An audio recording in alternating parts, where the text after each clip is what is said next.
applications, and I've kind of shifted gears to if we just do an incentive that says we'll pay your development fees. So if you have a building permit,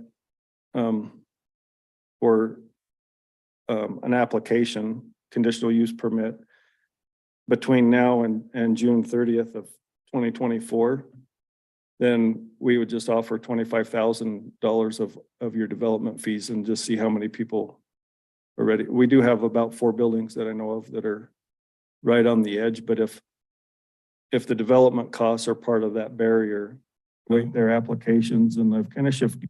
We just put it out there, see who applies, and then that would kind of take care of year one. This is a 2-year grant.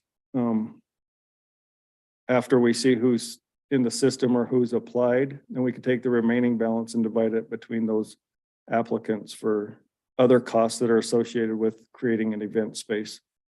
So if occupancy or the building requirement is, in order to do an event space, you have to have an elevator, or you have to have a sprinkler system, or you have to have additional parking spaces in order to hit those parameters, then we could do a second round of funding for those that have already committed by applying. And that's the concept. It'd be really easy for us to track,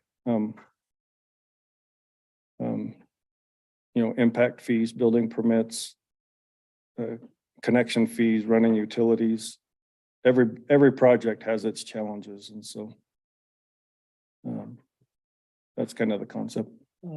Disclosing that I might have one of these properties like that. My one question is the, obviously every place is unique. Mhm. Like if a place is on an existing street, it's going to have different costs for that way. So the things you outline here, are those hard and fast? Like those are the rules you have to have? For example, if So we don't have any rules yet. That's why I'm just These I'm are making just- a proposal. If you like the road that I'm kind of proposing to go down, I'm just looking for simplicity. And then instead of doing a grant and saying you have to have your event space open, to the public or host a citywide event, I just think there's value to having event space in town, whoever's doing it, at more than 50 people, because that supports restaurants, hotel rooms, Yep. And draws people into the downtown area. So. Another thing with that is right now we have an RDA grant that's been really successful, but this would be more citywide. And so there's some buildings that are outside of the RDA that haven't qualified for any of our grant dollars up till now. Like the building Justin's talking about is outside the RDA boundary. The old Larry Spring Chicken Inn is not in the RDA building area. So. Anyway, those are the parameters that I have so far, and then it's kind of on the right track. Or you like to see something different, like to see more money and less projects, whatever. I just like to kind of leave it open-ended and see what happens. I think the 4 buildings that I do know about could all pull the trigger within a year if they're really serious about doing it. So I can just tell you, one's the basement in the end building, used to be a grocery store, 101 Commercial Street. The other one's the Vallis, which is under renovation right now. They don't have any plans for the main level at this point. The Footloose building, or the old poultry building that Justin owns between the tracks and the freeway, and then Larry's Spring Chicken Inn is being, planned for a event space. So we could just right there, there's 4 potential applicants. That's why I kind of put it at 25 in case all 4 apply. So you want the commission to be the approval body for these projects? So Just making recommendations. So it's still both. it's still a city budget. It's still, Want us to do the recommendations on the bullet points inside of these 5 projects? Yeah, yeah. Okay. yeah, I'm just proposing it, or kind of letting you know where we're at so far. So if you have ideas, or you're like, hey, what about this or what about that? Be careful here. That sort of thing. I would bring back designs for signage. So we'll have more to talk about. I at a love the future date. direction you're heading, but I would love to see some renderings too for the train viewing park. Only because we don't want it to just look like the backside of bleachers when people are driving down Commercial Street. Sure. So I'd like to see kind of what the vision is for that. Yeah, all of the projects on the application have design as part of that budget. So they all start with design first, and then we'll have some options to talk about, but that's kind of the intent as we move forward in this direction, I would bring back sign renderings, park concepts, entrance to the, right now we're getting some design work to put a water fountain in at the entrance to the city with the signage as part of that. So some of that we'll just bring some concepts to. I mean, we're trying to make it nice, but we're also kind of interested in limiting our areas that we mow and that sort of thing. So. With the Young Street extension and the bridge, Mhm. are you going to have anything there as well as far as welcome to the city? I know you get off the freeway and have to take the one way to get to that, but is there going to be something done in that area? We can, yeah. Haven't really thought about that as far as directing people down Commercial Street from that entrance. But yeah, the bridge has been kind of its own project. We are rebuilding Young Street from the stop sign, from the four-way stop to the bridge. And then on the other side of the bridge, it'll have a trail that goes from the sidewalk from Commercial Street behind the bus garage all the way to the fairgrounds. And so that's potential future park space along the riverbank that we own on both sides of the bridge. But we don't have any design work or project money for that park space yet. But I can also add that all of that, when it comes from the county side, just being involved in the tourism thing, this all plays in very well with that. Even down to the signage, we're gonna do an inventory on all the signage, which would include what's in the city already, and So is that bridge in the city? that bridge is, but going down the road farther, but when you come in, like, we want to make sure like county and city play nice, right? So, but that's good. So how, my other question, two questions. One would be, how would you like our feedback on this? You want us to, like, in the meeting, come up with bullet points for each of these that we have ideas with and submit those back to you, or email them back? Like, how official do you want it to be? individually, just talk to me. Okay. Email me however you want to, because any new additions or concepts I'll bring back for everybody else to review. I feel like we're in touch enough that it's not gonna be like this big, disagreement type thing, just more so on, let's make it look nice and It's good. and have some input. But ultimately, it's a city grant. It's within our budget. We don't really have to ask around to spend, and you're a recommending body back to me anyway. So I'll take the suggestions, but It's good. I'm also envisioning myself just staying in the driver's seat and not getting bogged down or waiting for, a belabored process, because I haven't taken a bowl of patience for a long time, so I don't want to start now. The other question was timing, like when do you have to have these funds spent by? So it's a 2-year grant. 2 years? Yep, we've already received 90% of the grant money, so we've received 455,000. And then when the grant's done, we get the remaining 10%.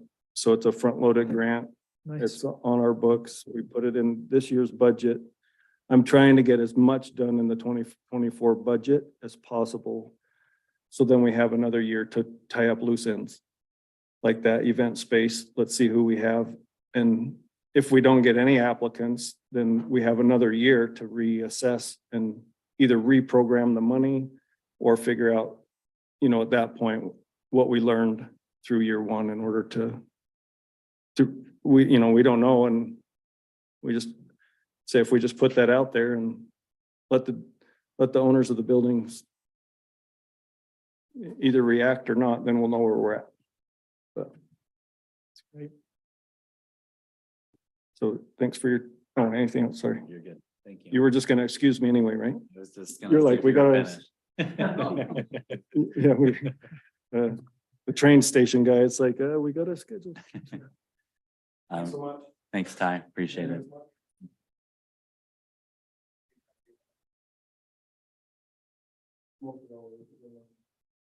And Teresa, I noticed that you started the streaming, so we are live. Okay, so if someone's watching this on recording, you came in at the end of a working session discussion, so we will now jump into our general session. Obviously, this is being recorded and live streamed, so keep that in mind. We have one item from our work session that will carry over into this general session, and that will be a presentation by John Perry from the Weber Conservation District. So we'll start with that item and then go into our regular agenda items from there. So Mr. Perry, we'll turn the time over to you. Right, that we're good. All right, John Perry with Weber Basin Water Conservancy District. I'm an assistant general manager. One of my roles is to oversee the conservation programs of the district. So I was asked to come here today and talk about this new, I'm going to call it new, and I'll give you a little bit of background on why we're calling it new program, but we've got a new expanded turf incentive program that's being subsidized by state monies. So several years ago, the district entered into or introduced a flip your strip program. So this was a turf removal program that incentivized residents of existing properties to remove turf grass from their park strips, right? That area between the sidewalk and the curb and gutter, and replace it, not leave it barren, but replace it with like drip irrigation and more water efficient plantings. When we did that, the district was the administrator of the program. It was district funds being utilized to save water through these conservation efforts in an effort to secure additional water supply for future growth and demands. Couple legislative sessions ago, the state legislature came and said, hey, we want to have a state-run program. We want to have this be the first in the nation. So they came and said, we're going to put $5 million towards these programs. Unfortunately, at that time, they didn't define the rules of how the monies were going to be dispersed. They didn't have the rules of eligibility for communities to participate in these programs. And so the money sat stagnant for that first legislative session. This last legislative session, they came through, redefined the rules and said, here's what the requirements are going to be, and here's how the program is going to be administered. So I say this is new because the district has been engaged in a turf removal program, and it's come at the district's expense. And we've asked communities to adopt water efficiency standards to be eligible to participate in that program. When it was a district administered program, the district had complete control over what those eligibility requirements were. And we were somewhat flexible. Essentially, what we were asking for is on new growth, new development, don't allow turf grass to be put in park strips or areas with widths less than 8 feet. And we strongly encouraged the utilization of turf grass in residential applications to be no more than 35% front and side yard.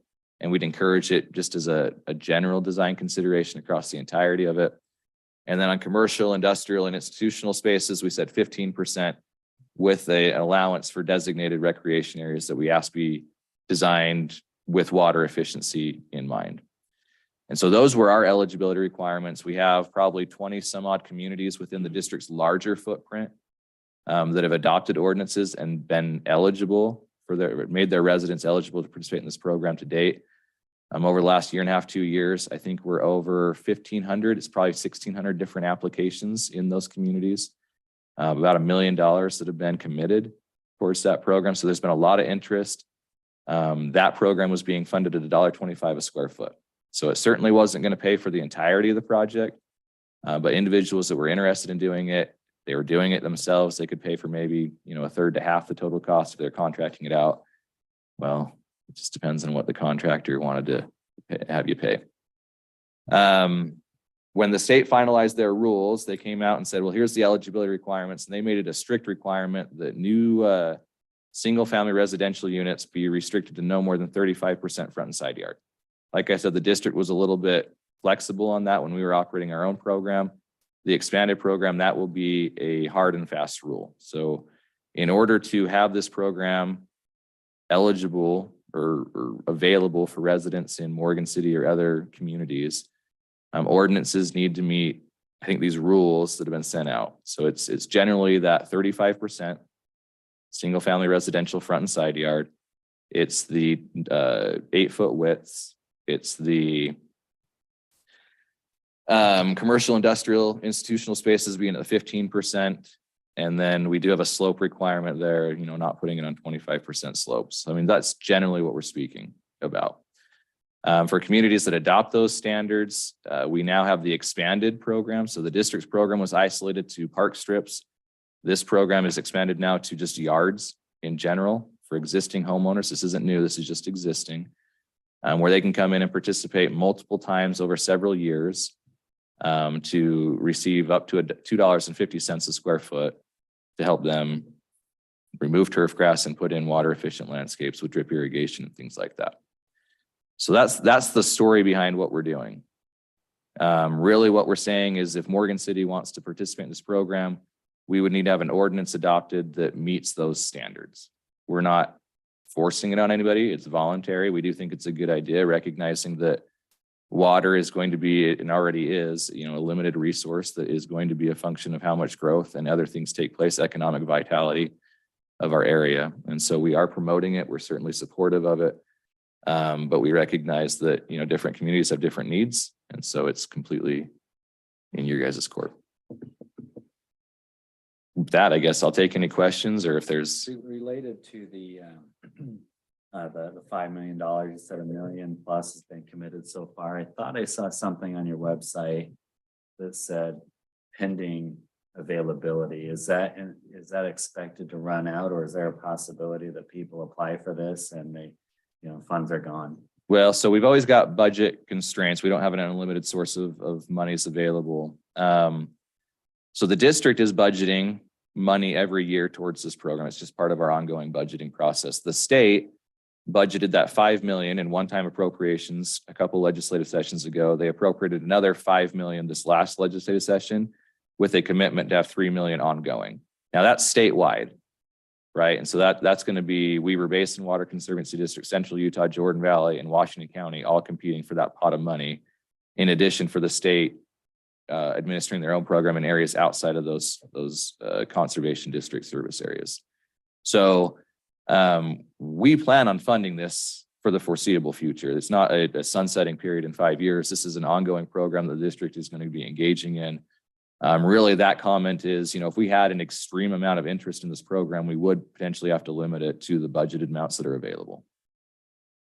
Makes sense. The other question I had is, I don't know if it's a one size fits all, or if there's considerations for the different types of communities. It looked like about 95% of the cities that have adopted this are on the Wasatch Front. Here in the Wasatch back, we typically get more precipitation. We have 45 less growing days a year. We have usually 10 degrees lower temperature, but the requirements look like they're the same. Is there any consideration for that? Well, so the state came out and said 35%, and there's no flexibility there. I mean, an argument could be made that there's not as much water to be saved, right? If the growing season's a little shorter, it's a little cooler up here. When we do our cost benefit analysis on, hey, if we pay $1.25 or $2 or $3 a square foot versus the volume of water being saved, you know, a lower water savings results in a higher cost to the project. So potentially, I mean, we'd have to look at what you're proposing. I'll tell you right now, the state requirements, they're not showing a lot of flexibility in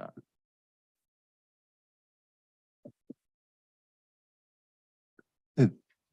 First trees, does that play into it all as far as the trees required, not required? What's the tree concept with this? Any? Yeah, so we encourage the planting of trees. We like the canopy cover. We like the everything that they do. So there's no verbiage in here about trees. And so there's also not verbiage about what the landscape really looks like where there's not turf grass. And that's intentional. We want the communities to be able to establish what they want. Do they want 50% plant coverage and 3 trees? Do they want, you know, whatever the community feel is, we want to have the flexibility. We just don't want the overhead spray and the turf grass being put in those areas. The one clarification there is when we were doing park strip programs, we were essentially said, hey, our conservation hat is purely on. And if a city doesn't care what's in the park strip area, we're not going to say anything. We're not going to have any requirements. In the expanded program, we do establish a minimum of 35% plant coverage as far as canopy cover at maturity, in order to be eligible for reimbursement in that program. So this would be areas outside of the park strip. If somebody's doing like their side yard and participating in this program, we would require 35% plant coverage.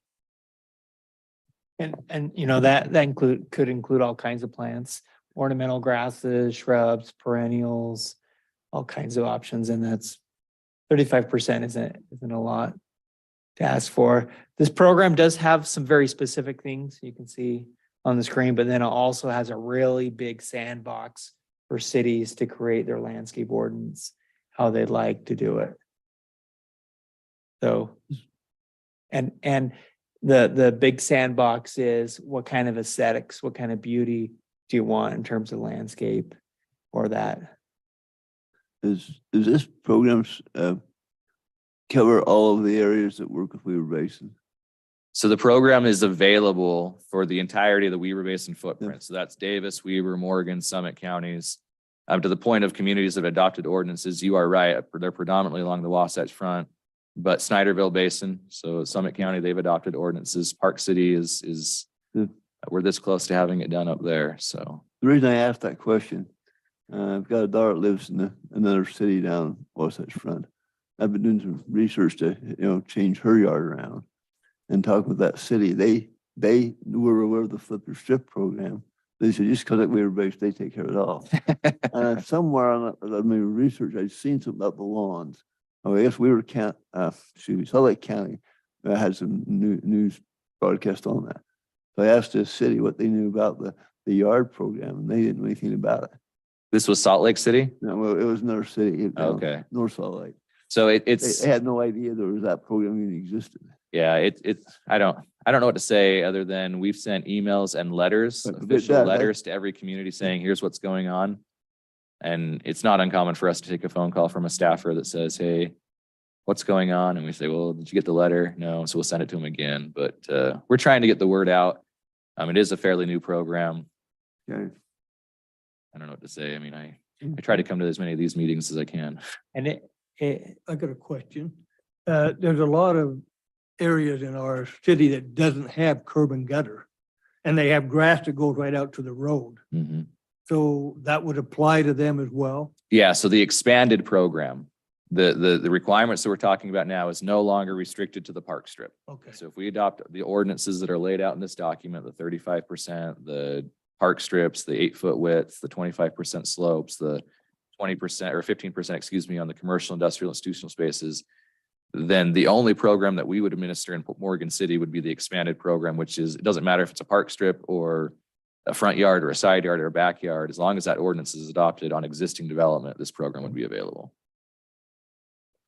for new development. For existing, so the requirements of the 35%, the Okay. 50%, that's all applicable to new growth and new development. Participation is existing. Existing sure. development. Yep, I get that. So the flip strip program was $1.25. This program is $2.50. Correct, because the state's matching half of what we're putting in. So and then you have all the others. So if you do the park strip, that's still the $1.50 flipper strip price, not your yard price. It's No, it'd be the yard price. So the idea is, that's a great question. The district introduced the Flip Your Strip program and we established $1.25. With the enlarged program, essentially we're sunsetting the Flip Your Strip and only going to have the enlarged program. And so if it's a park strip or a front yard, it'll be at that $2.50. Now, what that means is some communities have adopted ordinances under the flexibility that we had a year and a half ago, and may not be at the point where they're eligible for the enlarged program or may not be willing to go to that point. Okay. So we will continue to operate and administer that program for about a year, at which point we will sunset it and only be administering the larger program. So everybody will be at the $2.50. Makes sense. Okay. And that's where we're just looking at this. If Morgan City is going to do that, it makes sense just to do the new program where that one's not gonna be around forever. And I just want to mention this different program, but similar in terms of buying turf. was done in Nevada and Las Vegas. I remember year 99 or 2000, my brother lived in Henderson and he got paid like $2 a square foot, which probably was a lot more back then, to pull turf out of his front yard in Nevada. So these kind of programs have been done in places that really need to save water and conserve. Do we have some of the data? Let's say a square foot of turf, what the water needs are from the full sun, and then a square foot of turf under the canopy of a tree. Well, that's a good, so at full sun, our ET, so the evapotranspiration needs of a turf grass are well, here's where it gets a little complicated. So the evapotranspiration needs of a turf grass, which I'm going to assume is under fairly sunny conditions. If you look at historical records, the state of Utah uses a study out of Utah State that was done back in like 1980 or something like that. Your turf grasses typically have an ET, and I apologize, most of what I've done research on is on the Wasatch Front, so it's going to be a little lower up in this area. But it will range in any given year from about 24 up to about 32 inches is what we generally see. I mean, the last couple of years where it was hot and dry, we were up in that 30, 32 inch range. 2015, we were down around, I think, the 23 inch range. So it's in that neighborhood. And then when you incorporate the inefficiencies of like irrigation systems, most irrigation systems operate at like maybe 50 to 60%. If you're lucky, it's not uncommon to find some that are way worse than that. So you incorporate some of those inefficiencies, and it's not uncommon for a turf grass to be putting down, 40 to 50 inches of water on a turf grass just to meet that ET demand of that, 30-ish inches of water. I would imagine with a canopy cover, you'd probably drop that by a third or so. I mean, you're just not getting that solar radiation that really kicks that ET value up. But I'd have to look at that to give you the exact number, but it is lower. The only reason I'm asking, but I'm wondering if there's, continue programs like this, of course, but also, planting more trees. Absolutely. And creating more protection for the grass as well. And I think it's a great point. What I try to encourage when I get in these conversations and with staff when we're talking about programs is that, really what we're trying to do is we're trying to be efficient with our application of water. And I think canopy cover and tree, plantings and things like that certainly tie into that efficiency. But we're also trying to just reduce demand. If we can partner those two things together, we're going to be very successful in extending our existing developed water supplies to meet future demands. There's a study that shows that related but different. One large, like big shade tree can save $500 in cooling. I mean, if you had it on the south part of your house, a big shade tree, and I had a house like that in Cache Valley, I didn't have AC, and then all these trees actually made it bearable. Do big trees like that have the same water needs? In other words, is it a net benefit or not? That's a good point. They do have their own water needs and they do need drip irrigation to be healthy. They do depending on the tree and the saturation of the soils, they can do a decent job of pulling, but they will need supplemental irrigation. These last few drought years that we've had, where people have just cut back completely on their irrigation and not gone out and bucketed water to their trees, they struggled. And some of them may have died and certainly were stunted in their growth. And so, obviously in these areas we're not saying no irrigation, we're saying convert from the overhead to the drip, where you go from a, 50, 60, maybe 70 if it's a new system that was well designed, to like a 95% efficiency on that system. You're just putting it right where it needs to go. So I had a question. So wanted to make sure I understood where this would apply. So all new development, yes, but you're saying all existing development as well. So if you have a property and you're redoing your landscaping, you would fall underneath this where you'd have to stay to these standards? Yeah, so the terminology used in the rules that the state and district have put together is essentially that the standards we would adopt right now would be applicable to all new development, right? So anything that's being permitted right now would be held to these standards. Right. And then redevelopment. Now, redevelopment is not defined in the rules. And that's another one of those flexible moments where we want to partner with our communities to say, a lot of you communities already have permitting standards. If you have a certain size of redevelopment, right? If it totals more than $100,000 in costs, or a footprint of more than 60% of the area is impacted by what's being proposed, then they're going to be coming in for permitting anyway. And we would suggest that if they're doing that, that the standard apply for that. But if it's not triggered by any of those existing triggering events, Yeah. then it wouldn't be applicable.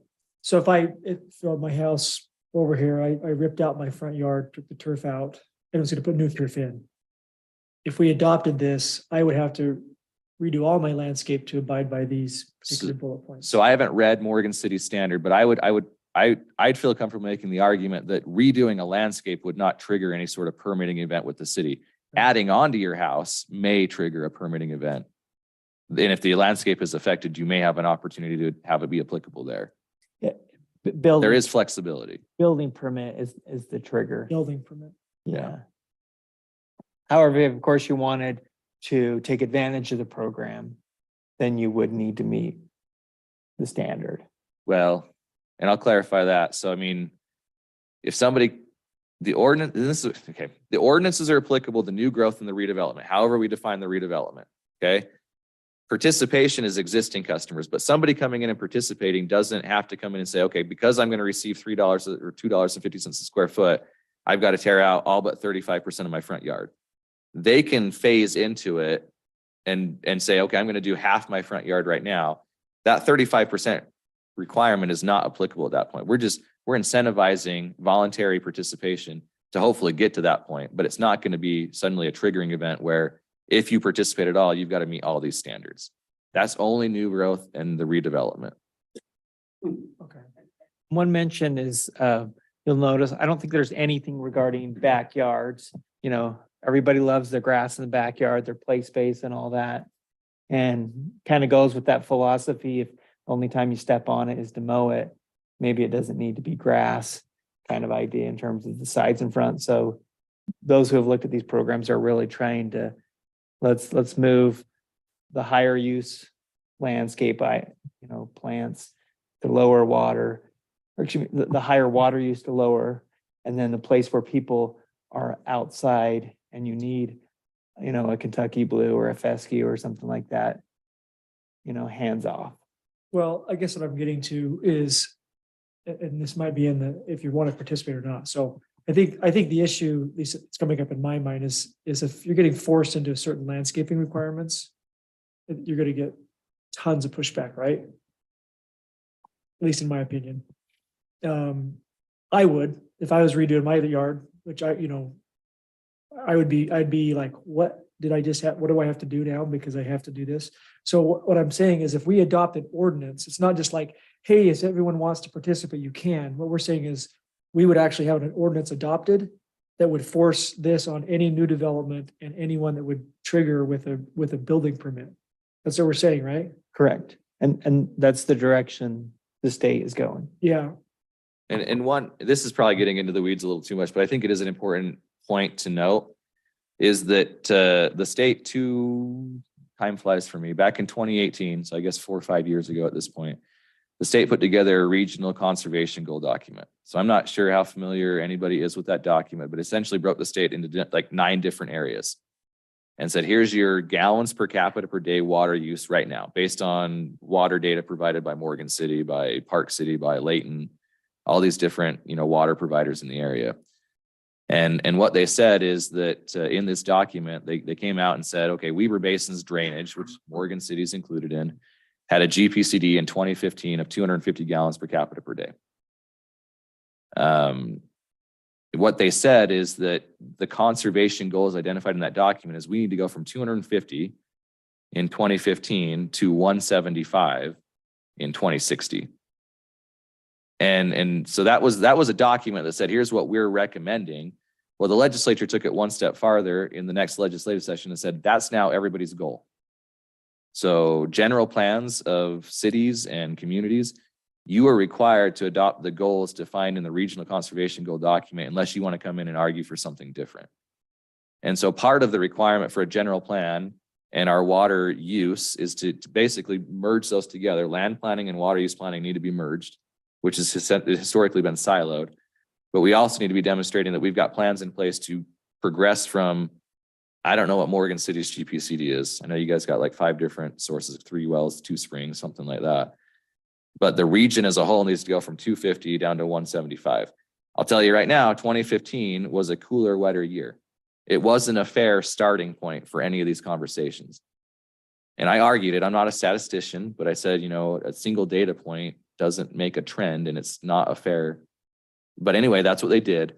2016, 17, 18, we trended up to like 270 in our service area. We've been as high as 330 back in 2000 based on the best data that was available. So I mean, these are incentive programs, right? These aren't being forced. We really want people to participate in it. But it is also a good springboard to demonstrate that we're moving in the direction of meeting the conservation goals that have been put out for us. Well, but you're saying it's not being forced, but if we adopt an ordinance, it is. On new development. Well, that's what I'm trying to get understood here. So you said also if it triggers a building permit. Correct. Right. So new construction or reconstruction that has a building permit. And I mean, this is where you have to put on I'm a community leader hat and say, what do we need?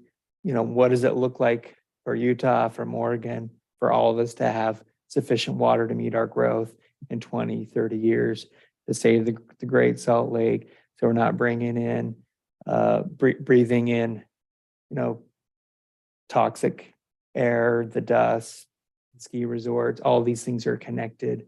And so that's where you have to look at, we need to actually look and act like a semi-arid desert, because that's what we are. We're not Vegas, but we're not Oregon and Kentucky. And so things are finally moving along that ways, and it's tough. Like it's really tough. I had a 2-hour-long argument with a really close friend who put in a 1 acre lot that was all grass, and I did the design for him, and I argued the whole way, and I didn't move his needle at all. But certainly, he had that program been in place, you know, he would have had to cut back. Well, I think, and I'm not saying this to say, oh, that's wrong. I think there's going to be a robust debate on the impact that this actually has to accomplish the goal we want to get to, is worrying about people's lawns actually going to move the needle as much as we need it to move.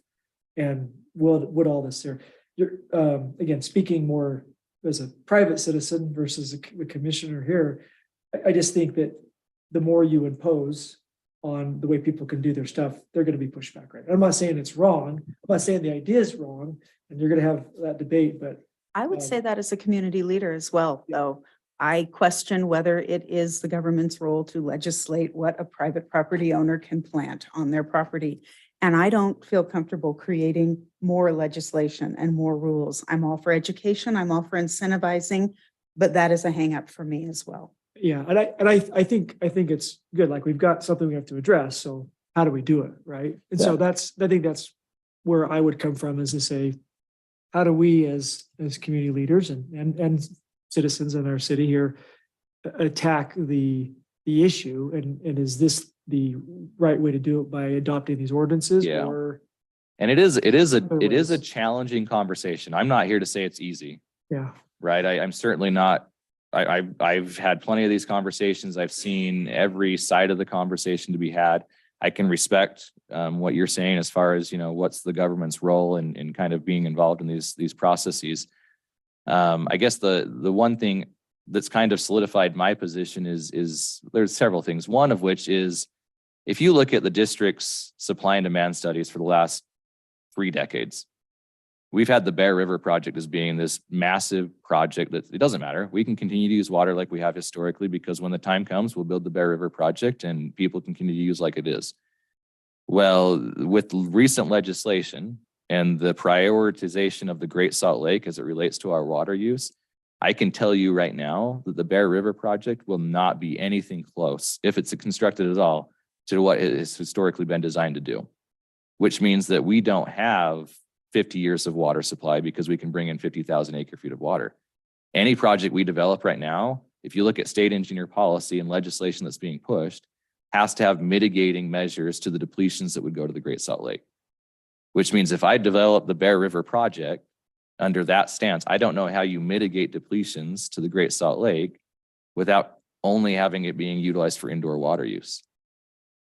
Right, so there's that aspect of it. The other aspect is that you know, the way, because I think some of what you're saying is a lot of our water is being used for agriculture. Well, I So think- are we targeting the right area? I think that's gonna be, I think that's what Nate was trying to get to here too, is like, if we're gonna have the debate, let's don't do it off emotions or whatever this is. Let's use real data, Yep. right? And if we could show like, hey, if you shut off the sprinklers in the city, it saves X gallons of water, which then translates to this much rise in the Great Salt Lake.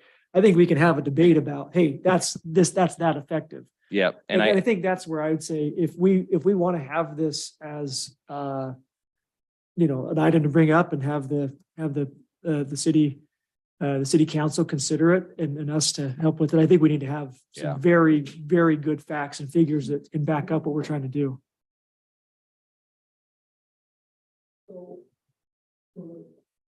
From a city perspective, a couple of things is, to your point, Aaron, and maybe Justin. I mean, there is another way that we can try and control water usage in Morgan City by individuals. Raising the price, Yes, say that again. raising the price. Right. Right. By 2030, every secondary system, pressurized irrigation system has to be metered. Now, I'm going to speak right now from personal experience. I'll bare my soul here. 30 years ago, I built a house on an almost a half-acre lot.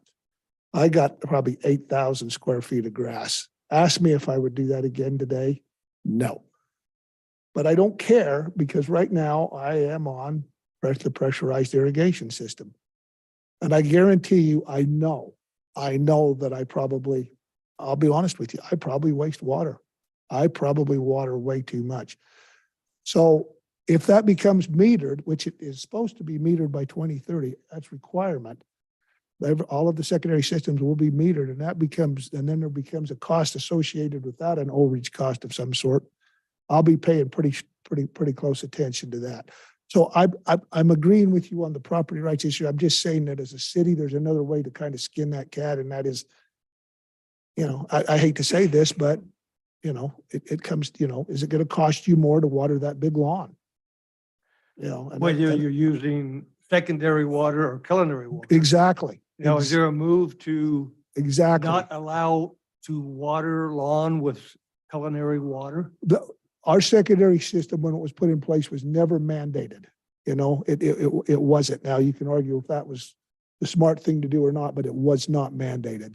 So I couldn't tell you the percentage of more, and of course, it's just this, it's on this side of the interstate. The only place the secondary water is available. North Morgan, it isn't even available over there. And I can't tell you right now the percentage of South Morgan that is on secondary water. I'm not sure, but certainly you would hope that people, homeowners would take a hard look at that and say, you know,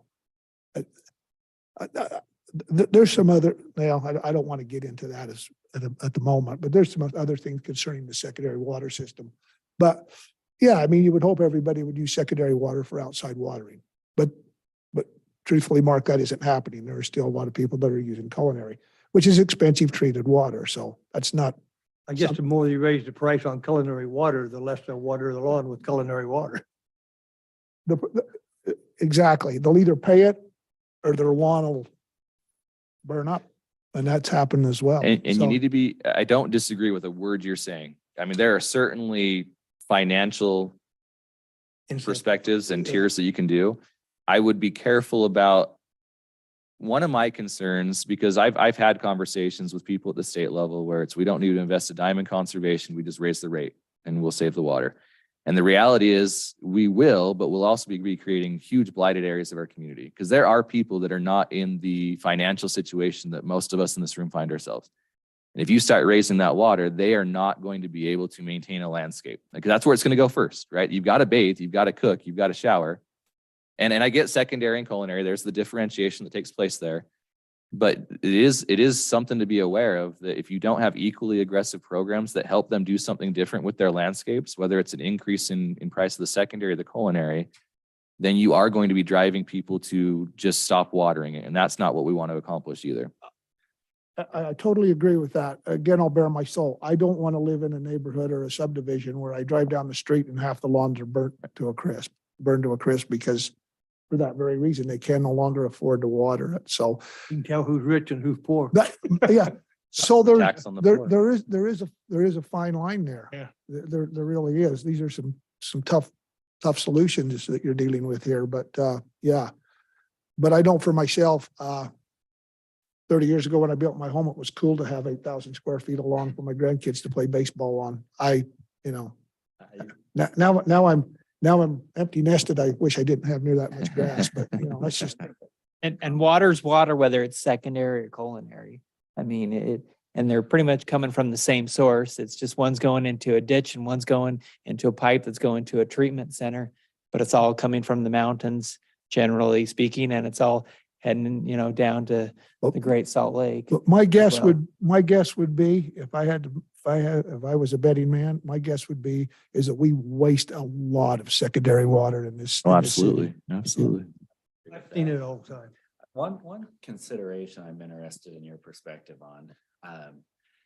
And as more and more of the land gets covered in concrete and pavement and we reduce the water going into the ground and the water table and the aquifers and the springs, there's an impact on that.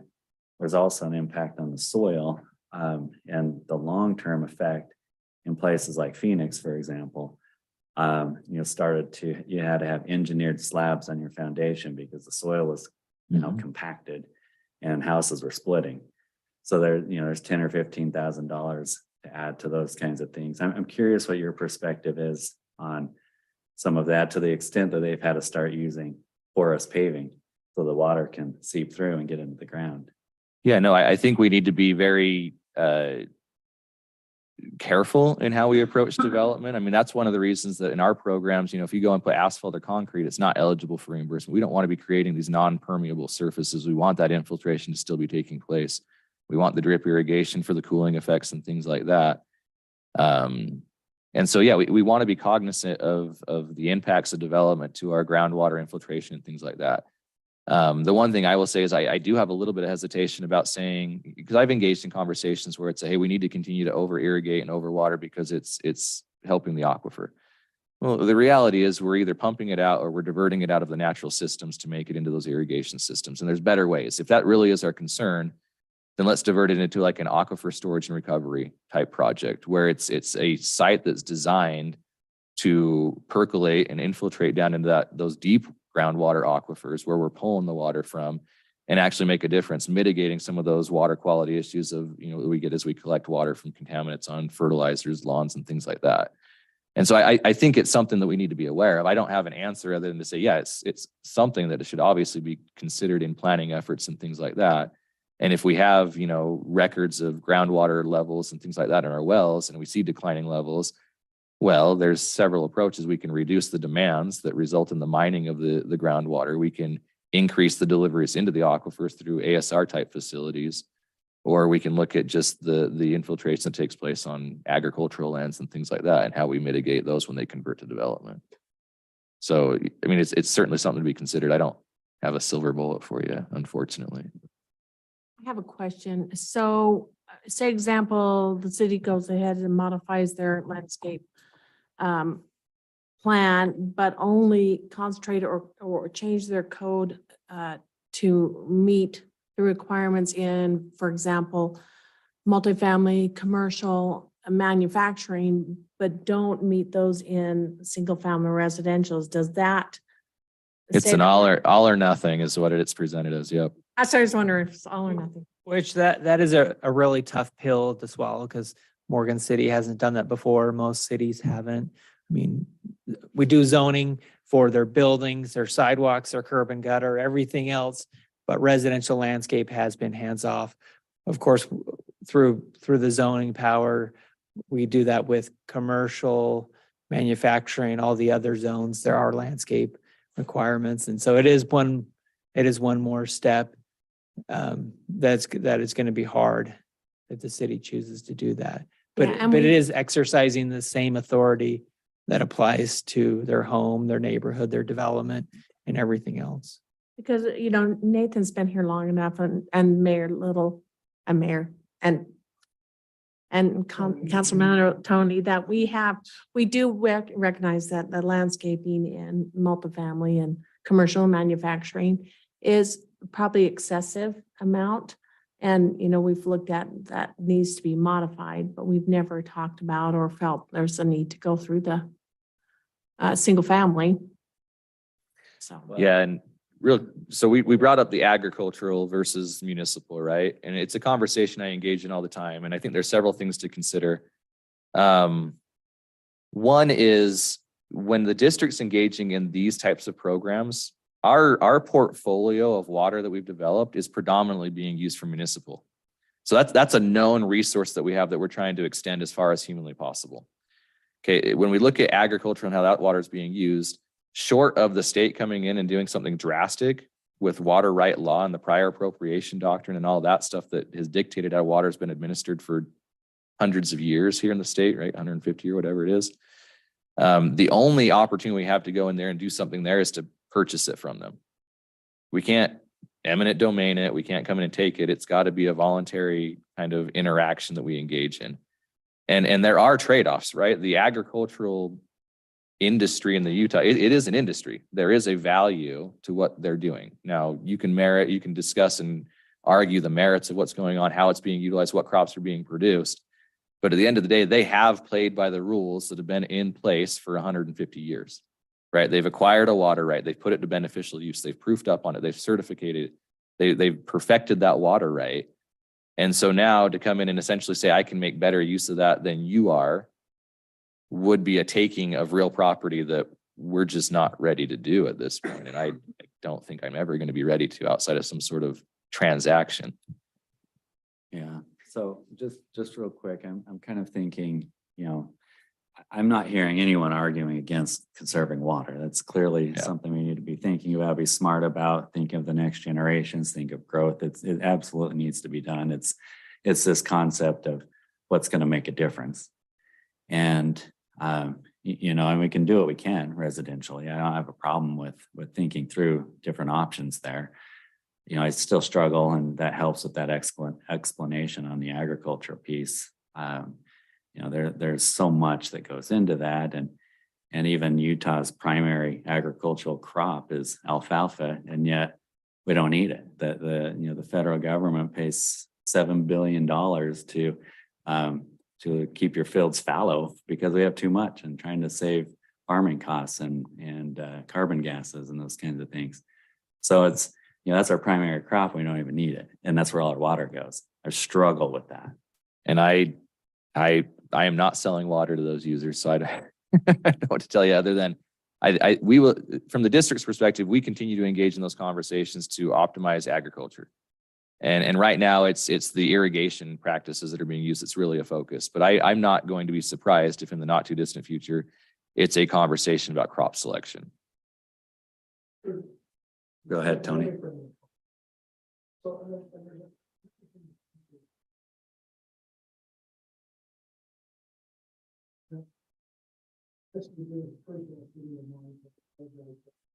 you look at zoning, lot size.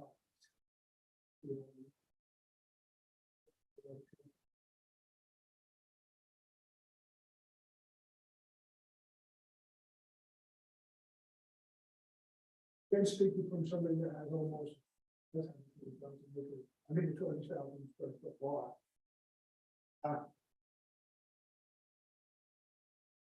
There's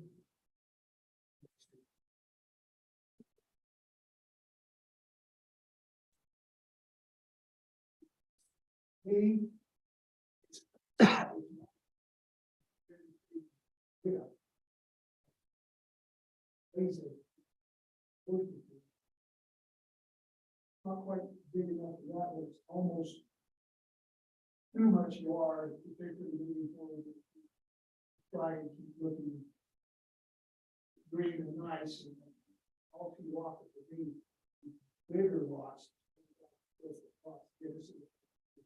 Sometimes there might be a nice 5,000 square foot one, then the back half of the lot is nothing but it's a dirt spot or a weed patch.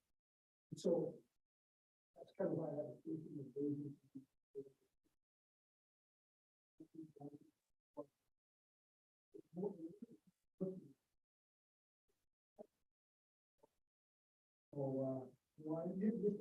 Just another consideration.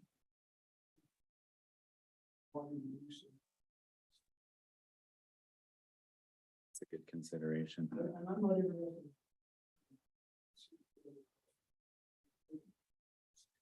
Not saying that. What size can they?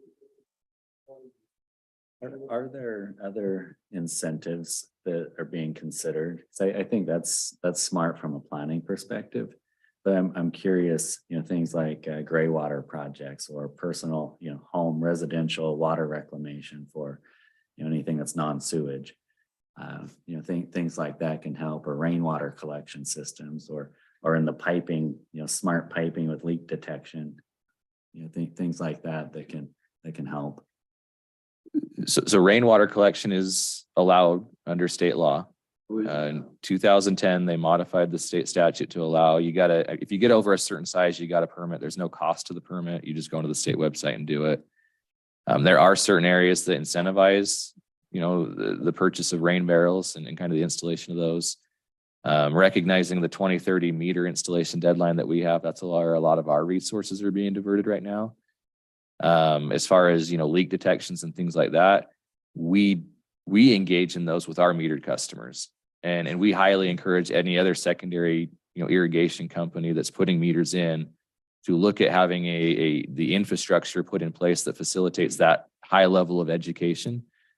So our customers, once they get a meter installed on them in the radio, we've got an AMI system, which essentially means it's automatically collecting that data, and then it's disseminating it back to the user in near real time. And so we allow them to set up alerts as far as, hey, I'm going to leave for a week and there shouldn't be any water being used. Notify me if something happens there. If I get to a certain percent of my allocation, notify me when I get there. We also have a leak alert. So if we show flow for more than, a 6-hour period, we'll notify them and say, it looks like you might have a leak on there. So we are trying to leverage all of those resources that become available when you have a meter on you. Until you have a meter on you, you can't do any of that. And we've gotten all sorts of phone calls when we put a meter on. The first phone call we get every time when a meter gets installed is, your meter's wrong. There's no way I'm using this much water. Inevitably, that is the first phone call we get, because the reality is they don't understand that on a 1/4 acre lot, one watering is easily 3,000 gallons. I mean, that's what you're using in one watering, and people are watering 3-4 times a day. I mean, so they're getting statements that say, hey, you used 100,000 gallons this last month. And they're used to looking at their indoor water use, which is 5,000. I mean, it's just orders of magnitude different. So that's the first call we get. And then the second call we'll get when we have a leak detected on them and say, something's wrong with your meter, it must not be here. We go out, we shut the valve, we let the valve sit closed for 2 days. It shows no flow going through there. We turn it back on. Hey, you got a leak of some sort. I don't know where it's at. You got to find it. A few weeks later, we'll get a call. Hey, I never would have found this. Like, it was sitting in my backyard under like some mulched area. It was daylighting somewhere else. We never saw it. Till you have the meter and you don't have the accountability, you don't have the ability to engage in those conversations. So I agree 100%. Education is critical. And simply putting a meter on our secondary users, we've shown savings of on average 20 to 30%. Just educating them on how much is actually being used and encouraging them to stay around those ET values, which we provide on their statements. We've also got people that throw it in the trash. And when we say, hey, you've used too much water, how much do you want me to pay? Just tell me what I got to pay and I'll keep using the water. So we have engaged in, so we started putting meters in like 2011. And I took this position about 4 years ago. And when I came in, I said, there's got to be at least some form of accountability. I mean, education's great, but if we have a contract that says they get access to 1 acre foot of water and they're using 2 acre feet of water, they're operating outside of what the contract allows. And so that first year or two, we engaged in a heavy education campaign where people that were using too much, we directed them to our customer portal. We had them fill out what we called a WUMP, a water use management plan, where they were notified that they have a contract, they have an allocation. Here are rebate programs that are available to help you do better. We're asking you to make monthly adjustments to your watering cycle and sign up for your customer portal. And so we did that. And that was the first 2 years. It's just education, just sending letters out, getting people to be engaged. Now, these last 2 years where we've had severe drought restrictions in place, we have had to implement some fines. And we've probably had 50 or so that have been locked out that we're still working with right now to get back in. 50 of 13,000.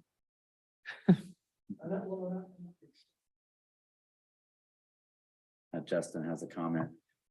Yeah, I know we don't want to debate it forever, but I think it goes with, I think most people want to be good stewards over the resources and the things we have, right? I don't think people want to be scared into doing things. I don't think they want to be told they're not being good. So in my experience, when something like this comes up, the best way to approach it, I mean, education is important, but it's marketing. It's actually communication on why in the heck do I not want to have a grass lawn? Because I love grass. Sorry, Tony, I love to mow the lawn. I like the straight lines. I like making my kids do it.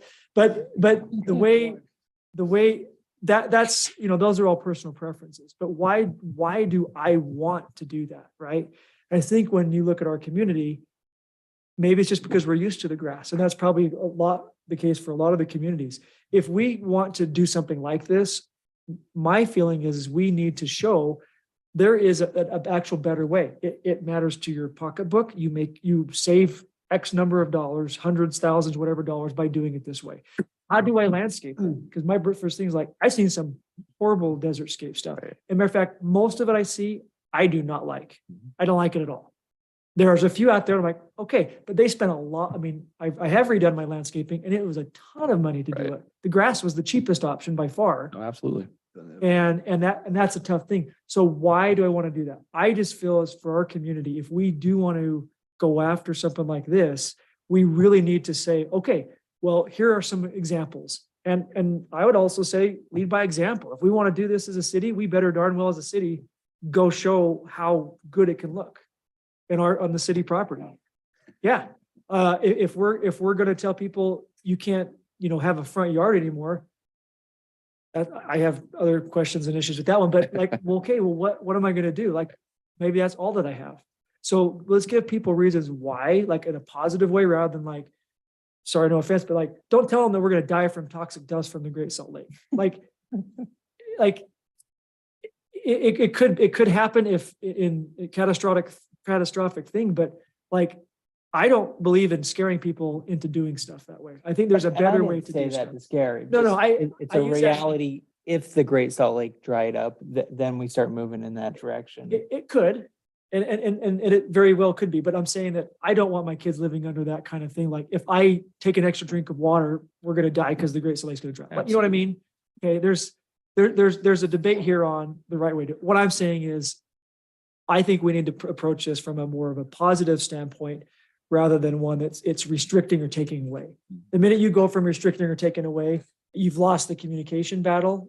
My feeling, unless we're already in a crisis, that's a different story. But I think now we have the ability to actually talk about this in a positive way on why you want to do that. So that's all I want to say. Well, I think I'll be right over. And that's, My this daughter program will- does come with a carrot and a stick. Will be- And maybe your point is, let's really focus on the carrots that are out there and available, what can happen. I think it can be more successful. But I think there's a good point that's raised among others that it can be a little bit premature legislating something before we've been able to provide good alternatives. And I think that's what's lacking is, all right, what does this look like? How can this be? I've seen the same examples that Justin has seen. You can drive through my neighborhood and see some of this, and the rocks are getting watered, just like my lawn is, and those rocks have yet to grow. But there is a bumper crop of morning glory thistles. So, what do we want, and how do you regulate that and give somebody some good examples?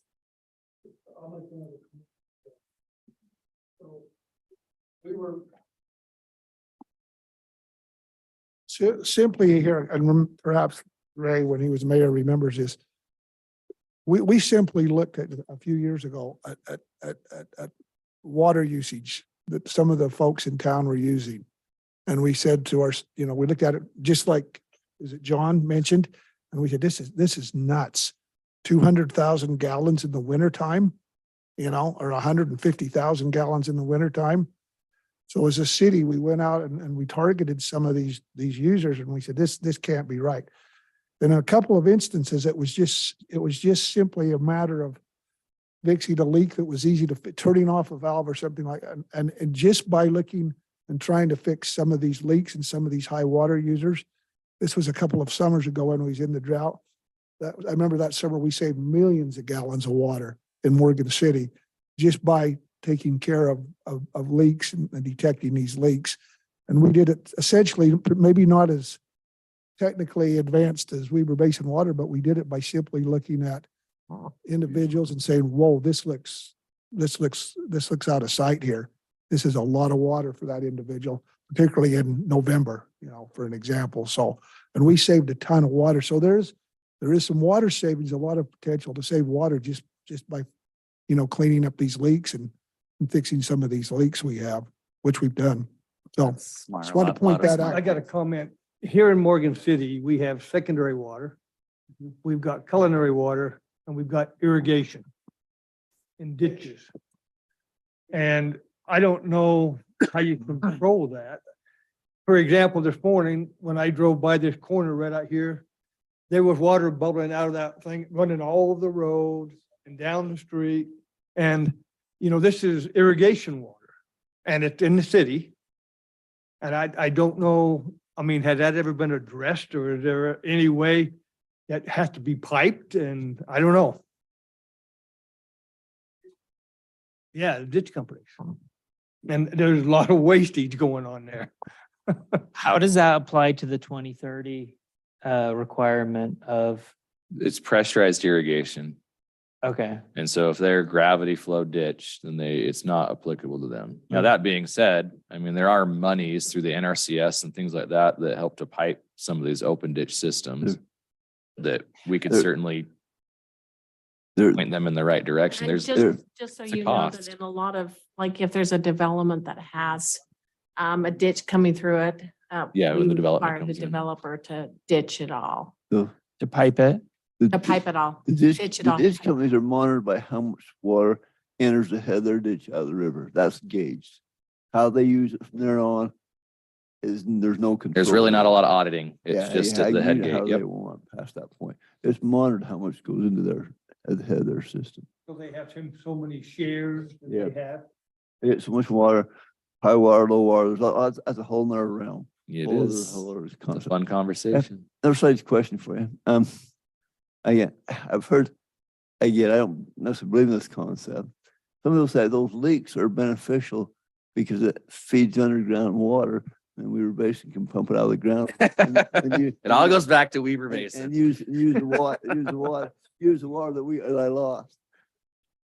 Yeah, no, the reality is when we pipe a ditch that's leaking, something that was benefiting from the leak is no longer benefiting.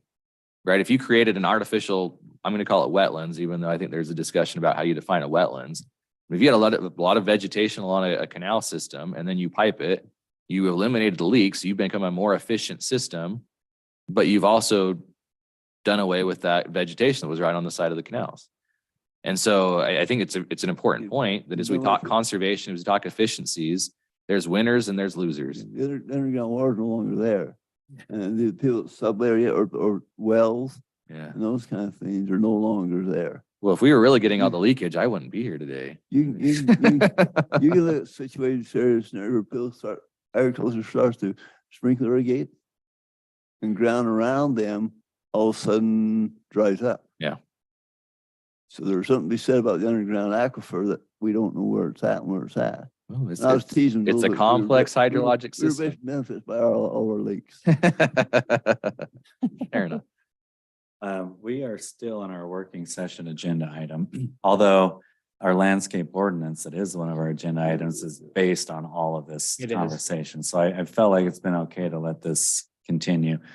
Before we make that transition, are there any final questions while we've got the expert in the room?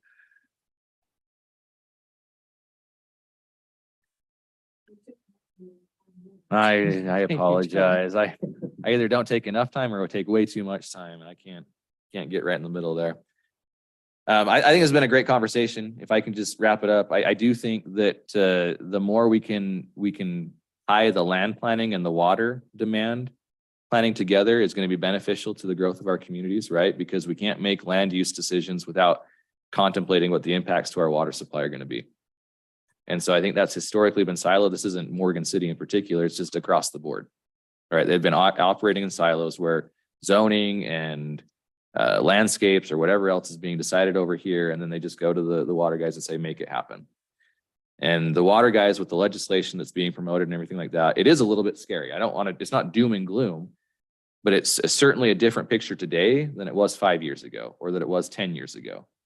Right? We are being increasingly restricted on what's available for the development of water supplies. The cost of the water, if we're going after agricultural water rights, they're going to be extremely expensive. We're having increased competition with the Great Salt Lake Trust, who's also acquiring water rights to make sure they make it out to the Great Salt Lake.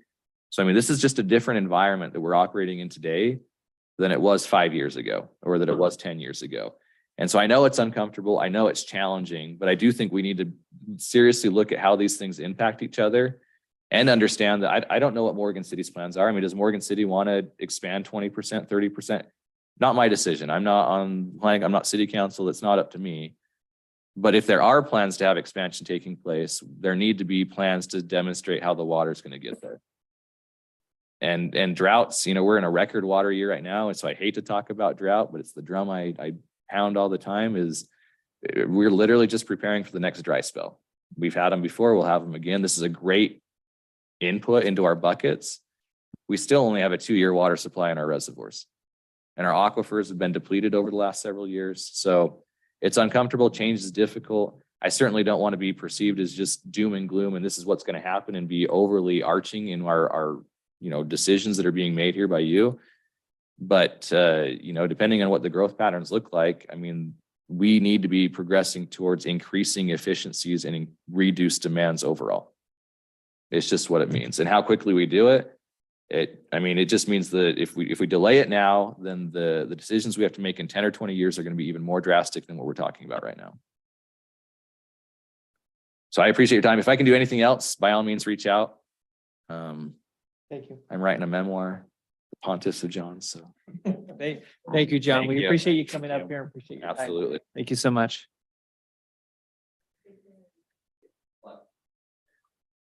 All right, moving into the next part of our conversation. This is a quick note. We do not have any minutes this month to approve. We didn't get those back out yet, so we'll take care of that next month. So let's just transition right into our next item, which is tied to this, and that's the landscape ordinance.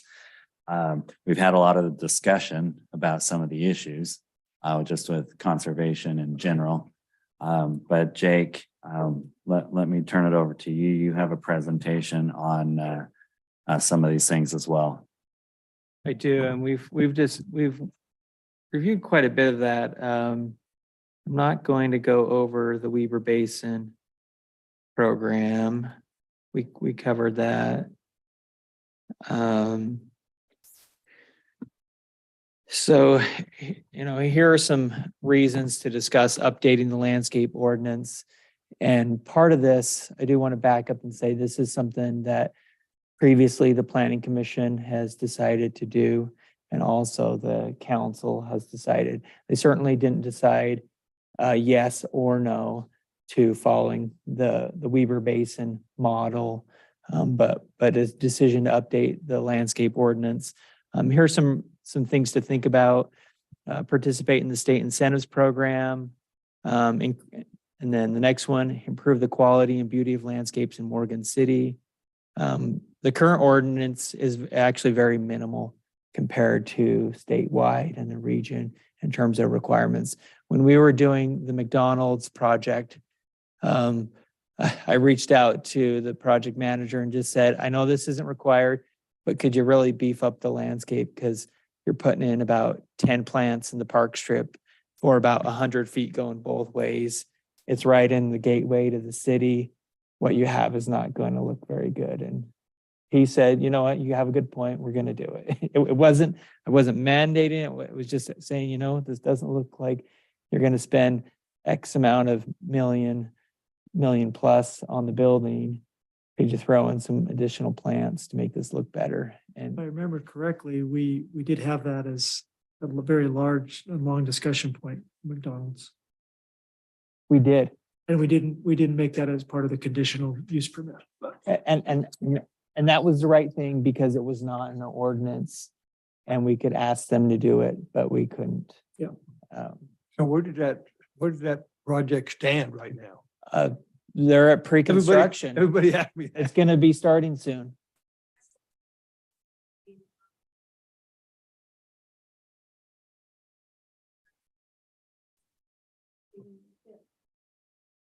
So when can you get your Big Mac? Is that the question? Okay, so there's my second bullet point. The third one here, water conservation, future droughts. Of course, we're doing really good this year, unprecedented. We haven't seen this much water ever, or as any of us have lived, but certainly go back 40 years. Growing population, water is a limited resource. You know, besides water and land, I mean, those are the two resources we're just, especially when you look at farm growing land, those are the two resources that are very finite. And water is the only one that fluctuates every single year. There's always going to be natural gas. We can always get power from all kinds of ways. But water is the one that just goes up and down. And so you have to plan on the low, you have to base your water needs and growth on the low year and not on the high year, just like with a good budget. Changing government policies to save money, and then general plan recommendations. As John mentioned, by 2025, all general plans have to have a water use plan. And the state finally said, okay, we're going to do land planning and water planning together. Never required before, never happened before. And so now they're saying we need to be doing both together. Thank you, Steve. Any questions for Steve before he goes? Okay. Just like with housing, you know, housing planning wasn't required You mentioned we more need, than we 10 need, years ago. Now it is. you mentioned we need to have a water plan. Does it need to mimic the state requirements or just a plan of any sort? There are some requirements in it. Last year for the general plan, just like we have a housing element, a transportation element, and a land use element. The fourth required element will be water. And so after the current update, which is in progress, we'll need to slip that in, and it could be just an additional chapter. We wouldn't have to, you know, discuss any of the other items, just water. But in that would be the same idea. How does the city want to save water? There's, of course, a lot of different ways to do that. And then the last one here, much of the current landscape ordinance was updated in 2003. That's how I read the ordinance when I saw the updated in there. Some of the requirements are contrary to state statute. No longer, as of this year, this month, can cities require bonding for landscape. The Morgan City ordinance requires a bond. So McDonald's or whoever is building now or built before would go in, they'd put down a bond. And then when the landscape is done, you know, that goes back to the developer. So that ordinance needs to remove that. Question on that. So Yeah. if they don't complete it, can you hold up a certificate of occupancy? I know you can't bond up for it.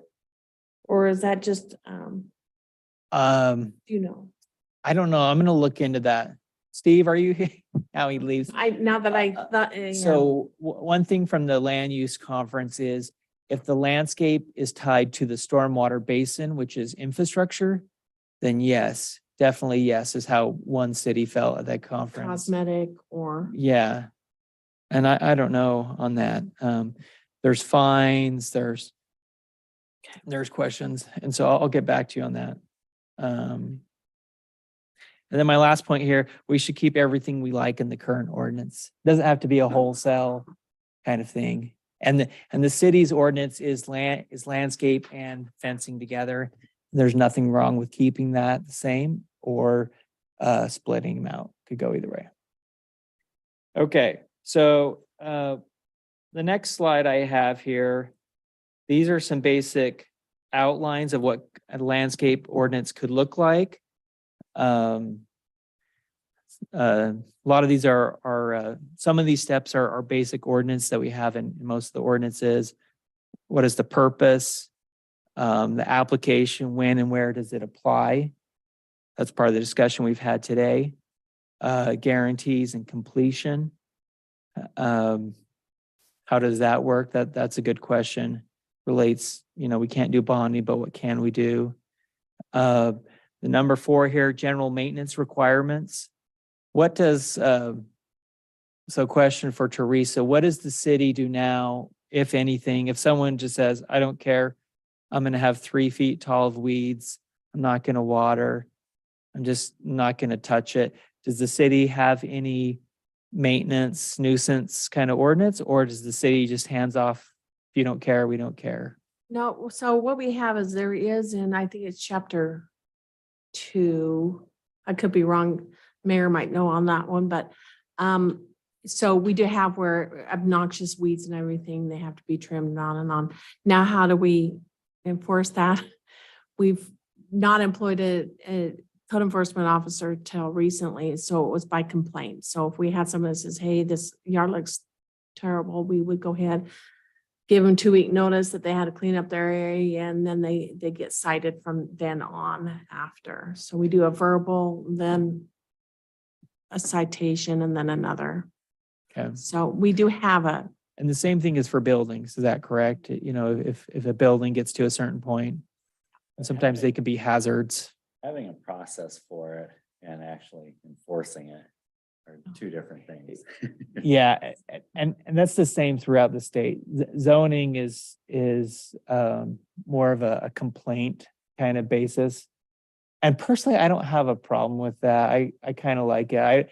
I don't want a city to have somebody driving around or some RoboCop AI kind of thing going up and down streets saying your grass is 6 inches too tall. You got to cut it. That kind of thing. and from a city standpoint is they've had in the past some code enforcements that's where we had a lot of negativity, where we'd have the code enforcer going around, and it brought more anger and frustration and complaints about that than when we would actually get a complaint from a peer or a neighbor. And then we say, hey, we've gotten a citizen complaint about your yard. And they are more receptive from that than it is the guy coming out saying, hey, I saw your yard and it looks horrible. Here's a fix it. Well, So that's an interesting way to relay it. And I guess it's working. so we are getting some, but if nobody complains though, and we have made it a little bit easier, and I don't know if you guys are aware of that. We used to have where it had to be a formal complaint that came in, signed a paper, and then so that we had documentation how we did it. Now we actually have it online.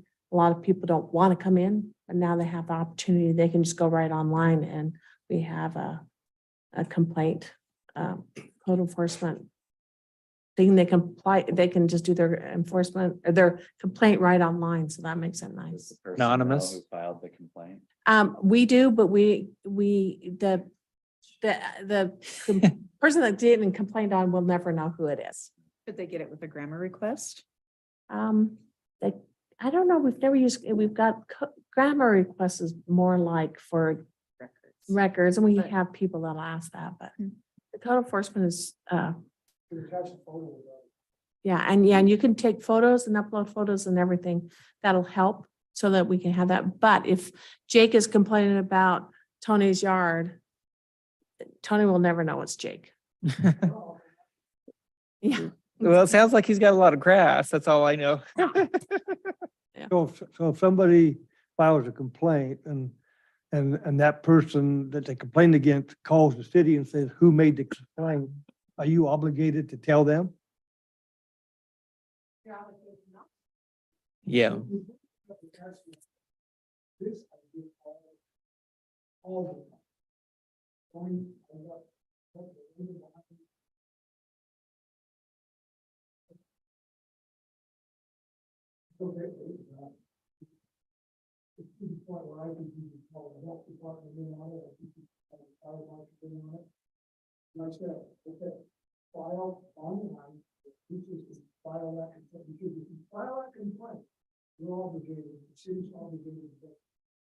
Everybody says the same thing, Mark. You know what it is?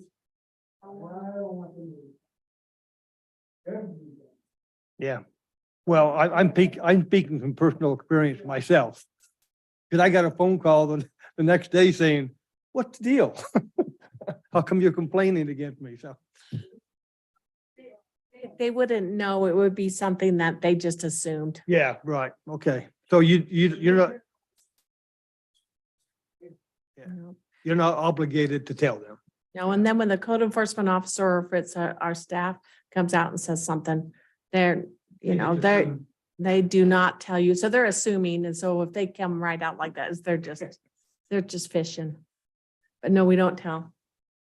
It's- Okay. Jake, go And, ahead. yeah, and on this number 4, maintenance, what we could do here in the ordinance is just reference back to the city's current, and just say, see this section regarding maintenance requirements kind of thing. Okay, here's some other things throwing in here, and I'm just gonna go through this and then I think we need some discussion on it. These are some decisions that have to be made. Number 5, percentage of site required is landscape. The city does have that already for some of the areas, but not all the zones. The manufacturing zone does not require any landscape in it. And we have a site plan in, I'm not going to mention it by name because it doesn't matter the specific one, but it does matter in principle that the site is going to be 100% asphalt and roof, and that's it. Very industrial.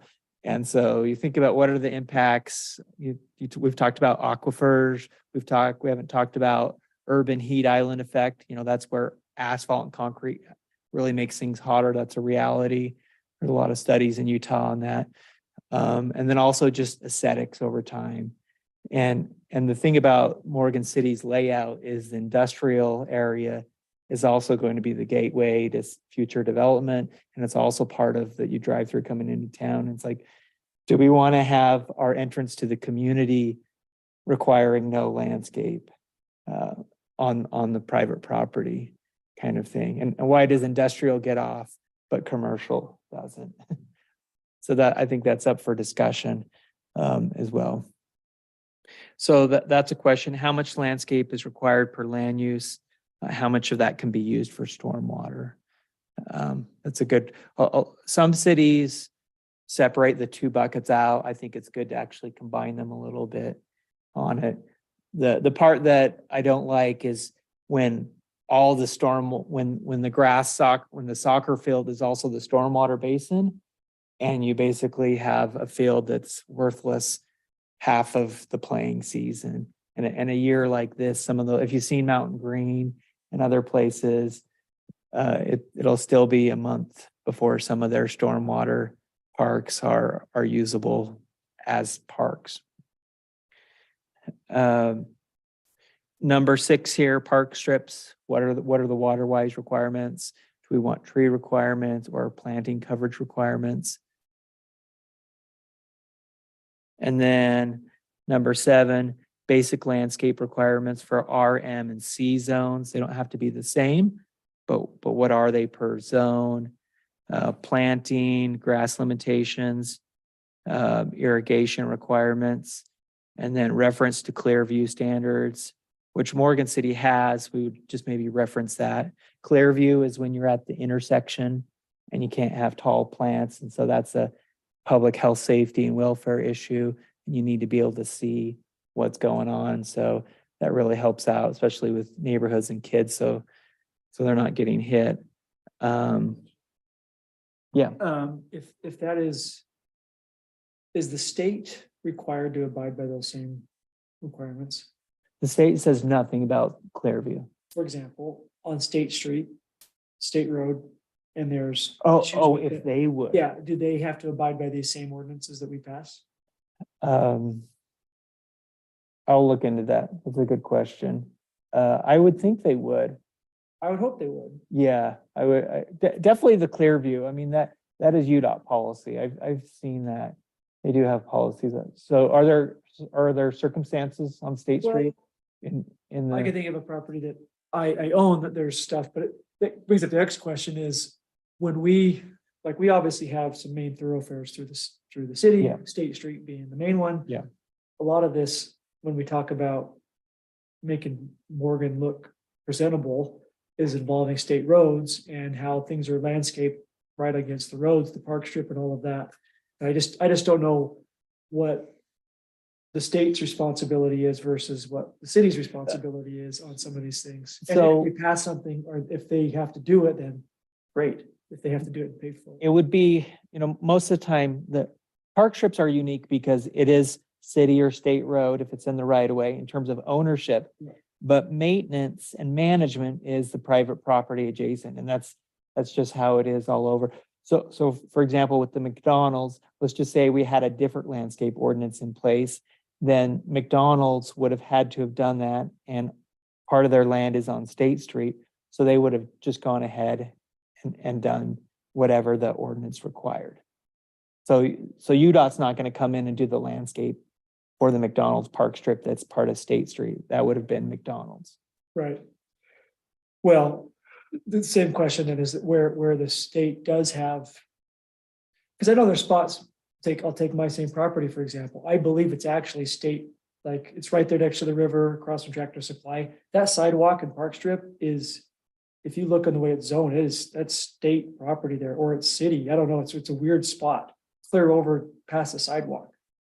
I don't know ultimately if I'm assuming it's adjacent properties management of that. Yes. But if something needs to change there, and if you make an ordinance that's substantial, does the state have any requirements or any obligation to do anything with it?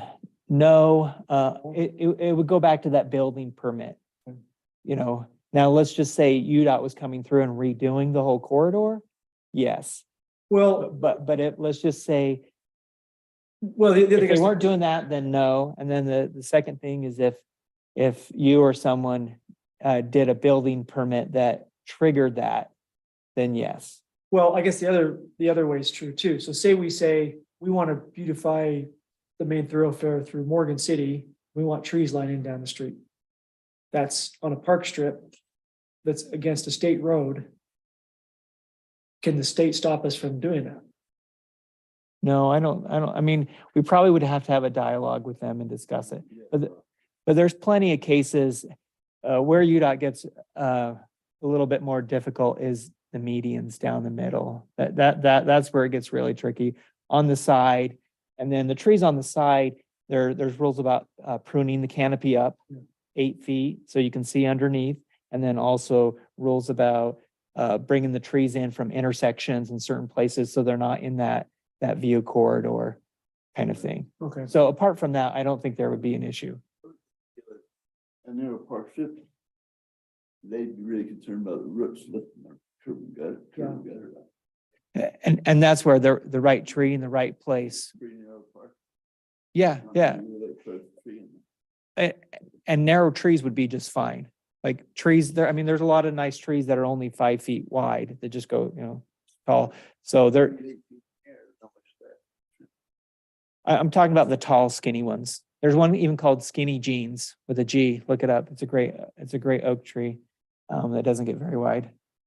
So, Well, and I appreciate it. I just was curious on the way that works with the state, but in general, I think in doing this, it would be a mistake for us not to address the main corridors through the city. And in my opinion, having a uniform landscaping requirement that keeps things, it doesn't have to be grass, doesn't have to be joists, the zero scape, it just needs to be consistent. So Morgan looks. and that could be, I think just part of the city's initiative saying, let's do, I mean, I did a tree planting on my strip with my HOA. We planted 26 trees one summer. And it was just through the HOA and the neighbors and all that. So I think just getting property owners on board and. Okay. Sorry. But I think that's an initiative. That would be more an initiative. Let's have the discussion with property owners. Maybe the city puts in a little money, they put in some money, and we get that cool tree look coming in of whatever that is. So Some of these other items on here, parking lot landscape requirements. 9 HOA requirement limitations. A lot of cities have done this basically. I don't know if we need to or not. But they kind of, sometimes this is the city pulling the HOA back, and the state has already done this to a certain degree, pulling HOAs back, because there are a lot of HOA CCNRs that say you have to have, all grass and all this kind of thing, and the state's already kind of cut that off, saying our authority supersedes yours. Is that an issue in Morgan at all? I don't know how many HOAs there are in terms of neighborhoods. Not a lot. Okay. Well, that's a good problem not to have. Okay, number 10, fencing requirements. Unless we need to change it, that's what we already have. And then the process submittal requirements. So I think we should have a discussion and kind of see where you want to go with this. This was just I didn't come with a landscape ordinance because I knew we were not even close to going to that point, but want to provide some background, bring in John from Weber Basin, have that discussion and see what you think. Well, I have a couple thoughts. For commercial and industrial, the manufacturing zones, I don't know that you use this phrase a lot, that if you're only standing on it to mow it, you probably don't need it. Well, you're really not using those unless maybe it's where you have an outdoor picnic table or something for your staff. I don't mind being more aggressive in some of those areas. On the residential piece, that 35%, that's a grundle to give up. Where 35% of your landscape, not your footprint, your landscaped area. And when I asked, what was his name, John? I asked John about, is there flexibility, for different locales like ours. Now I'm going to put what he said in my own words, but the counter argument went something like this: because we already waste less water to start with, we shouldn't be eligible for anything better. That seems like you're punishing us for doing a good job. But I'd like to see some flexibility with separating at 35%, figuring something out there. I mean, if that's what it takes to qualify, that's a tough pill right there. It is, and one question maybe to look at it is we could look at it and say, if you combine your side and your front yard, is that 35% count altogether? Talking about your backyard, plus your front. Well, no, just the two side yards, if we're looking at a house, the two side yards and the front yard. Because the backyard is off the table. That's not even part of the discussion. We're not going to look at that or even talk about it. But it does say side and front yards. If you combine those together and you say, well, I just want to have all of my 35% in the front yard, that actually goes up quite a bit. It's more than 35. And side yards typically are horrible grass areas anyway. They're narrow. They don't get as much sun. Grass always performs less there. So anyway, I'm just saying, if you're looking at that from a homeowner, I want to have a front yard of grass perspective. If those three areas combined are a single entity, then that 35% could be used a little bit differently. You can have some creativity there. Yeah. That makes sense. Still a lot. You're going to say something. Well, I think my comment I held back in there was, there's some houses where you're setting the house clear back and the yard is the front yard. So does that, like, if you take away that, you've taken away the grass area, right? And sometimes it is the side yard. I know we've had a discussion on what's considered front, back, and side before. It gets tricky, I think, when the restriction, and I think to your point, like, we need to have some flexibility in there when a lot doesn't fit into a normal, like, it's set back to the back and you have all front yard. That's all you've got. I have a neighbor, his backyard is a side yard, just Sure. the So weird nature of it. as long as there's ways to look at that in a flexible way, that's going to be needed. Well, I asked about the one size fits all, and it is. Yeah. So that's I don't know if we can redefine for purposes of the ordinance that you can you can designate what the front. That's what I'm trying to say is you almost need to redefine that. Get a little around, bit. get around it that way, potentially. That could be done. It could come back to bite. Yeah. What works for one person comes back as pasture in their, well, in their front yard. And if it's a true pasture, that's totally different, you know, that actually could be very different if it's used for ag purposes. The other, so that's one discussion. We can go through that and just want to throw one more on the table and then we can keep going with everyone else's thoughts, but the parking strip, you know, I'm not opposed to the, you know, the flipping things necessarily. The challenge that I'm having is what we flip it with. And, you know, when it turns into gravel or, you know, this road bed fill that a lot of people will put in there, you know, maybe a tree or a bush, or they put down these weed barriers that look good for 3 years and then they become weed incubators after that, and they're actually harder to maintain. You know, that's what we have. And, you know, what I'd like to see, I mean, I'm gonna throw this out there, with the exception of Tony, there's probably a few people that spend more time walking our city sidewalks. You know, I'm not that big of a guy, but walking side by side just with my wife is challenging at times. You know, if there's 3 of you, you forget about it. They're too narrow. And I'd just as soon have the sidewalk be 6 feet wide for a lot of these things and put some down the rock. Just one other anecdote with respect to that too is snow removal becomes really challenging with the rock. I've had just in my neighborhood, snow blowers going down, the rock overflows a little bit, snow blower picks that up, shoots it right through a window. I've had it hit a car passing by before, not me personally, but those things happen.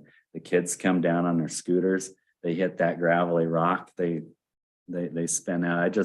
I've people have sprained their ankles when they get out and walk through this and trip on it. Just not, in my opinion, filling up that thing with a rock.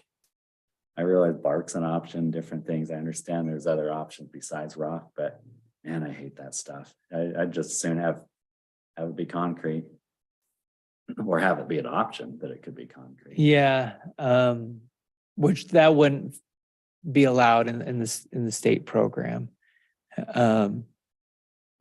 The other issue with having, What does it say about it? well, it does need to be in Weber Basin's program, it does need to percolate. It does need to have that. But the rest of the yard, wouldn't that count as part of the front yard? So the rest of it. For the park strip part, for flipping the park strip, it does require that. And so, some things to think about on having the sidewalk, because essentially what you're doing is just doubling the sidewalk, what you're talking about, which is basically the same as having the sidewalk next to the street. And it'd be good to have Lance's perspective on this. But what I've seen from personal experience is you don't have anywhere to put the snow once you have the sidewalk next to the street. You remove the safety barrier of the landscape, the trees, the plants, whatever it is between the sidewalk and the street. And then also you take away, you know, the opportunity for some greenery, some trees, and it starts to become a little bit more just looking very urban when having those white, because that's what you do in a commercial setting. Of course, you want those white sidewalks right up to the curb and gutter. But there are things that can be done for the park strip, not from a forced perspective, but from a voluntary. I'll send you a link that I did a landscape guide for Mapleton City on 5 different ways to do park strips with planting pallets, different design guide. It's just purely educational, and part of that is having that grade surface down below, so you are keeping the rocks or bark or whatever it is down below, because that's I mean, you can't just dump it right on and have it be above. You're absolutely right.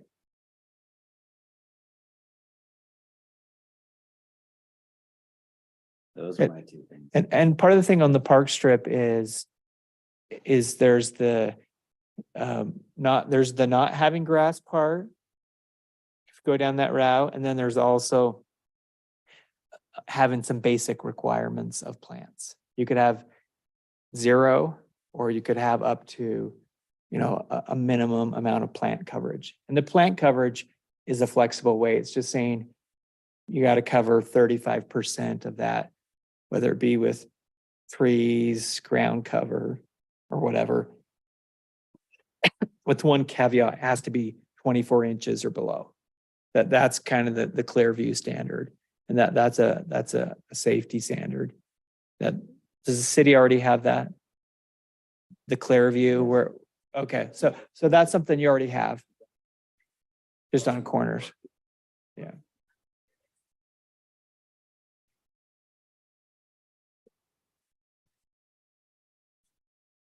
And that could be good for driveways even. Enforcement standard there, though. Again, I walk a lot of these sidewalks and you're ducking all the time to get, someone comes through on a bike and they, if they don't duck, they're decapitated. So just because it's a standard in the ordinance doesn't mean it's what's happening in reality. That's true. And maybe this process starts a whole slow change in Morgan City of aesthetics and maintenance and things like that. That could get a little better over time. I just would comment, Mr. Chair, on the landscape requirements for those different zones. I think it'd be good. I think that's a great idea to have the flexibility in each of those zones to do different types of landscaping. So for us to say, here are the different requirements that way.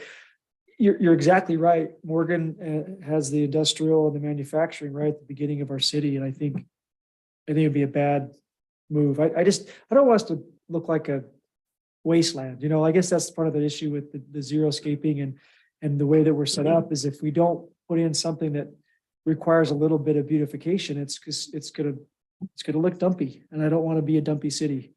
So I think having requirements for industrial and manufacturing and commercial, I think it's good. In my opinion, there should be some landscaping requirements along the street, even in an industrial zone, especially as those streets will continue on and all going to be viewable from, people coming into town. Mr. Chair.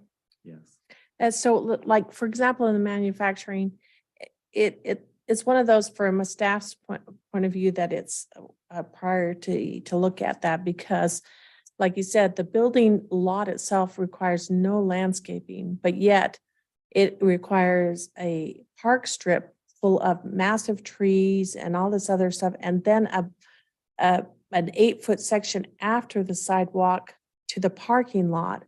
Again, like we said, those are areas that are kind of wasteful that you don't have people on, but boy, it would be nice to have trees against the building or some landscaping required to take the abrasiveness of a stark building and have landscaping there, but we don't require it up against the building, but we have a massive amount that's required right at the street. And so I think it's like, just needs to be tweaked a little. Well, and like Teresa mentioned, the park strip requirement in the landscape ordinance is 10 feet for the manufacturing zone. That's not in our street cross section. And also that could be an issue if you're going from commercial to manufacturing and all of a sudden your right of way needs to bump out just for that landscape requirement. But the engineer's never going to see that because he's not going to look at the landscape ordinance. And we even have an issue right now where it's going from commercial general to manufacturing with the McDonald's and Rhinell Business Park, and there are different requirements. I think there's a right way and a wrong way. As an example, we'll see what McDonald's ends up looking like. That may be an example of the right way. Another example though is the property with Nebco and Jay's and Studio One. When that was converted, I think we had a landscape requirement. Didn't necessarily require turf grass as the landscape, but what was put in is curbed around areas of river rock with a couple of trees. The probably looks worse than if the whole thing was just concrete or asphalt and it's less functional. So to me, there's an option or an opportunity for us to craft an ordinance that accomplishes the best of both worlds, where we don't get that as the outcome, because it was legal, but it was an unintended outcome. And so that's what I'm concerned about, is just the way this could get interpreted by somebody down the road that's, oh, we didn't have that in mind. Yeah.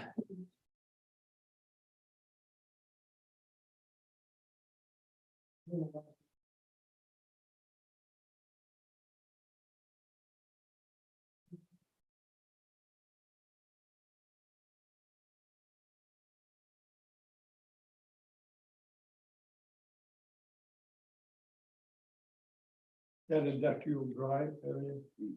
Go down the end of that one. Go down. Yeah. Look at that, look what Adams is on there too. Well, what I'm trying to balance though, And that really doesn't, Which building is that? as the one right there on the corner. but here's kind of what I'm thinking. If water conservation is not a thing, I'd want the grass and the shrubs and trees, all over the place. The more Oh, the better. I guess think what? it's beautiful. Is not showing. But if No, we're if you trying turn, to, turn to your left. we're So, trying to conserve and we have to take Yeah, it's not take there. the park strips out. I would rather have it taken out of the industrial area than my front yard as a residential place. so this particular drawing or this particular project actually does not meet the code. It was a development agreement that allowed this to happen.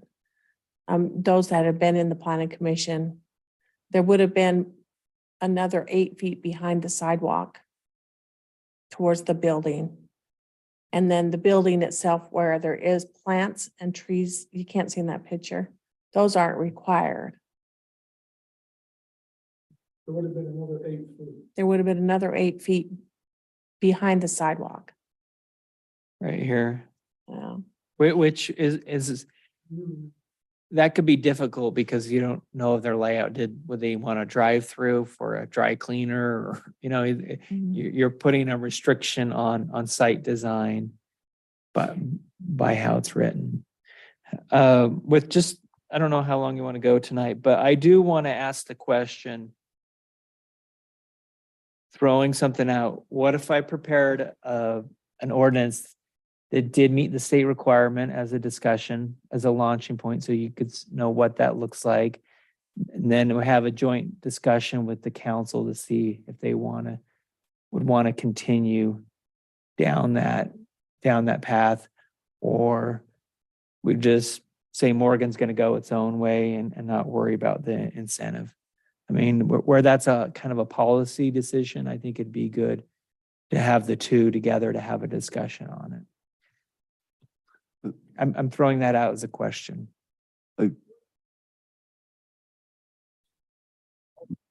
Okay. But I'm just sitting here thinking, I'd really like to see some renderings and some examples of homes and lots that have this 35% requirement.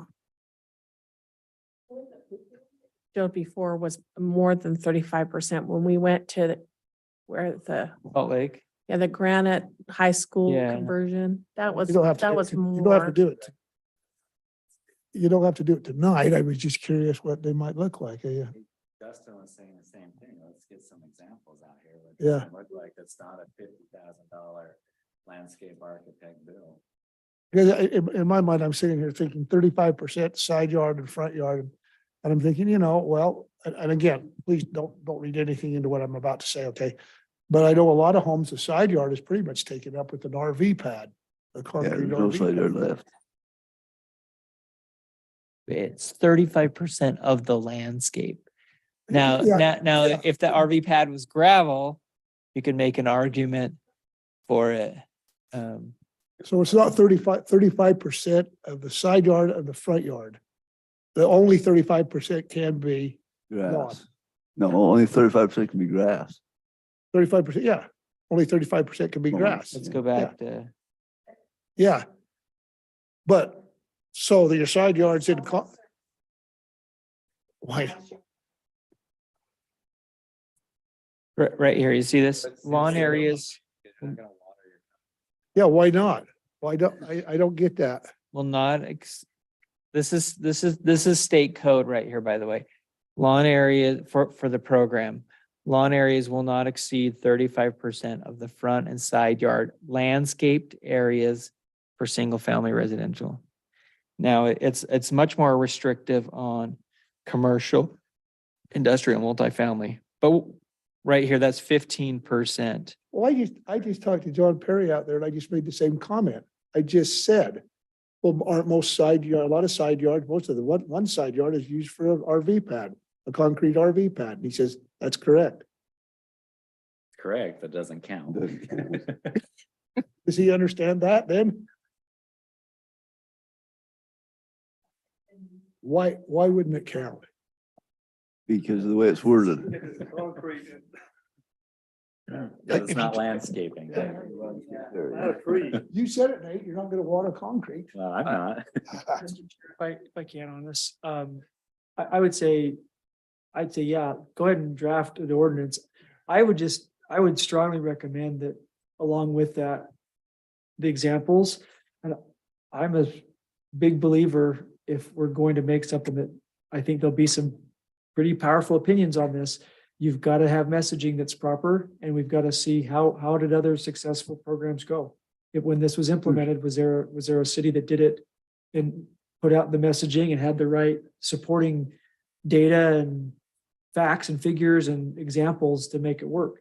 Because if you just drop this on the community, it's gonna not go well. Yeah.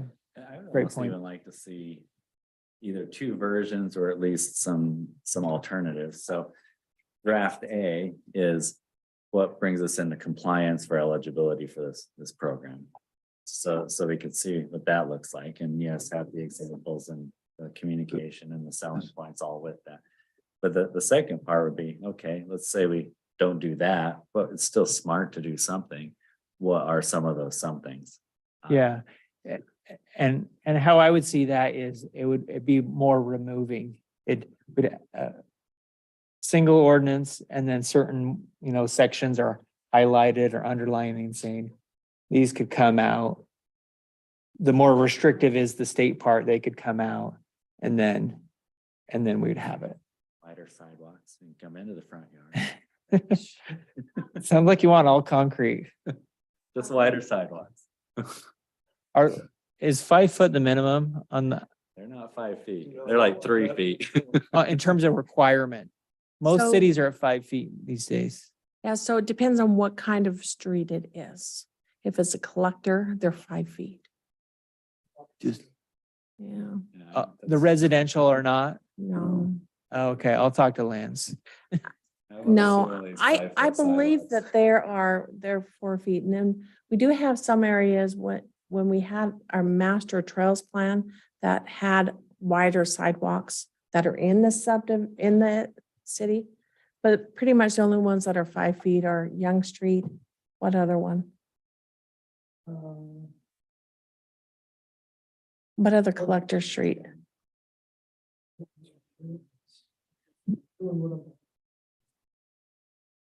Oh, yeah. Yeah, so there's a few that are 5 feet, but Okay, most cities are at 5 feet.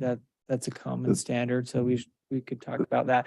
One thing that's related to, that's just new development. All the existing ones, you're not even tear them all out. and oh, replace right, them no, all. you're right, yeah. And you're not talking one house here and there, you're talking full brand new development, that's all you're talking. With the sidewalk piece. Sure, I think, sure. don't ride that horse. No, I wasn't, I don't think any of us were talking about ripping things out, but I know, but but you're never gonna get sidewalks.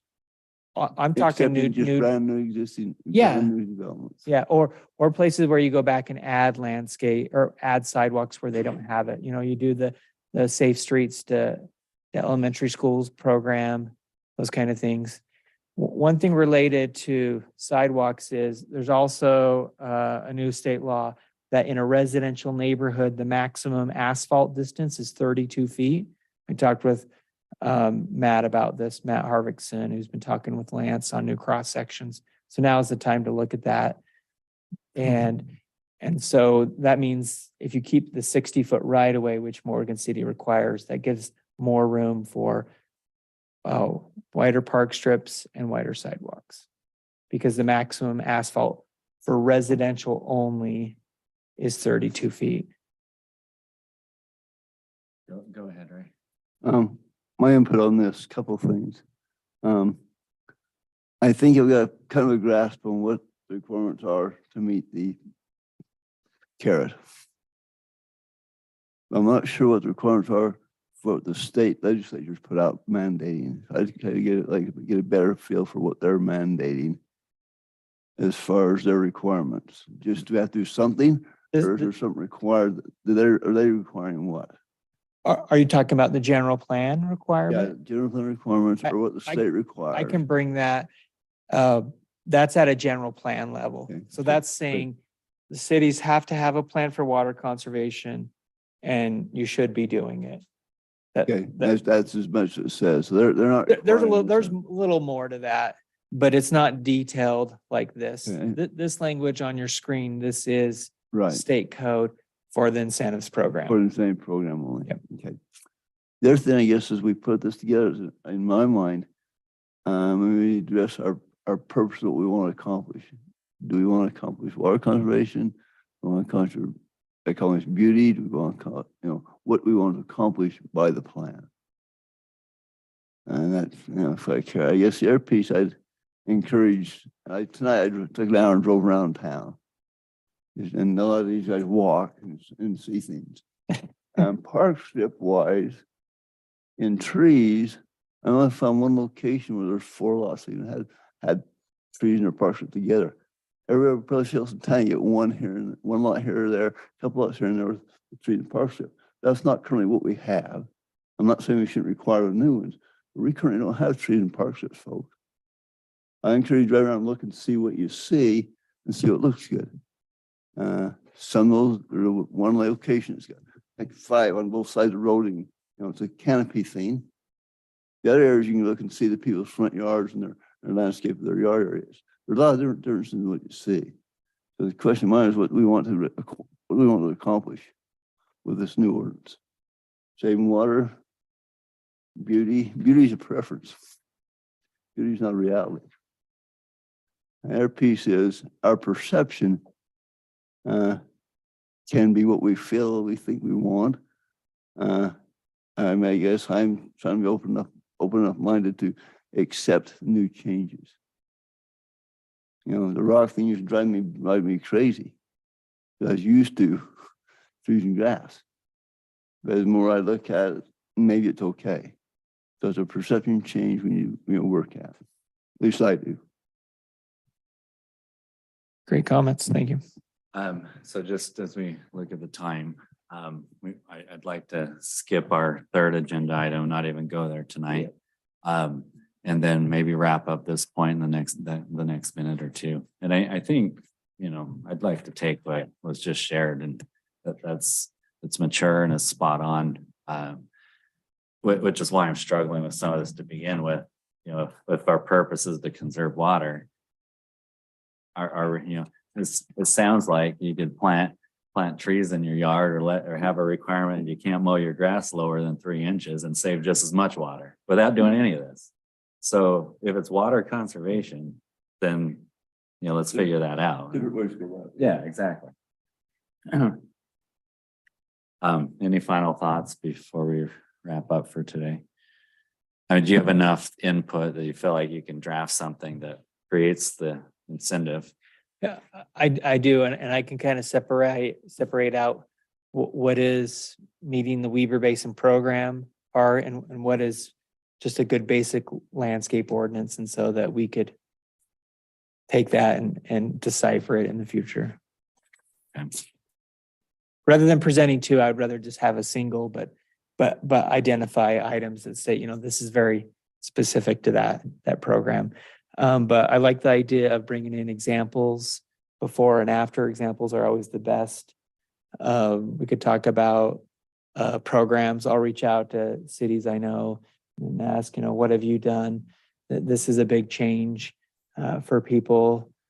What does that look like? And so. Yeah. And one, Morgan City, because you have your own water sources and you're not getting water from Weber Basin, you have more freedom and flexibility. Other cities in water districts that provide the water, like Jordan Valley Water District, which provides water to, half or more of Salt Lake County, they say, if you want water from us, you are doing this. And so they've been forced down that road. And I can reach out and kind of see, how that's gone and what's that looking like.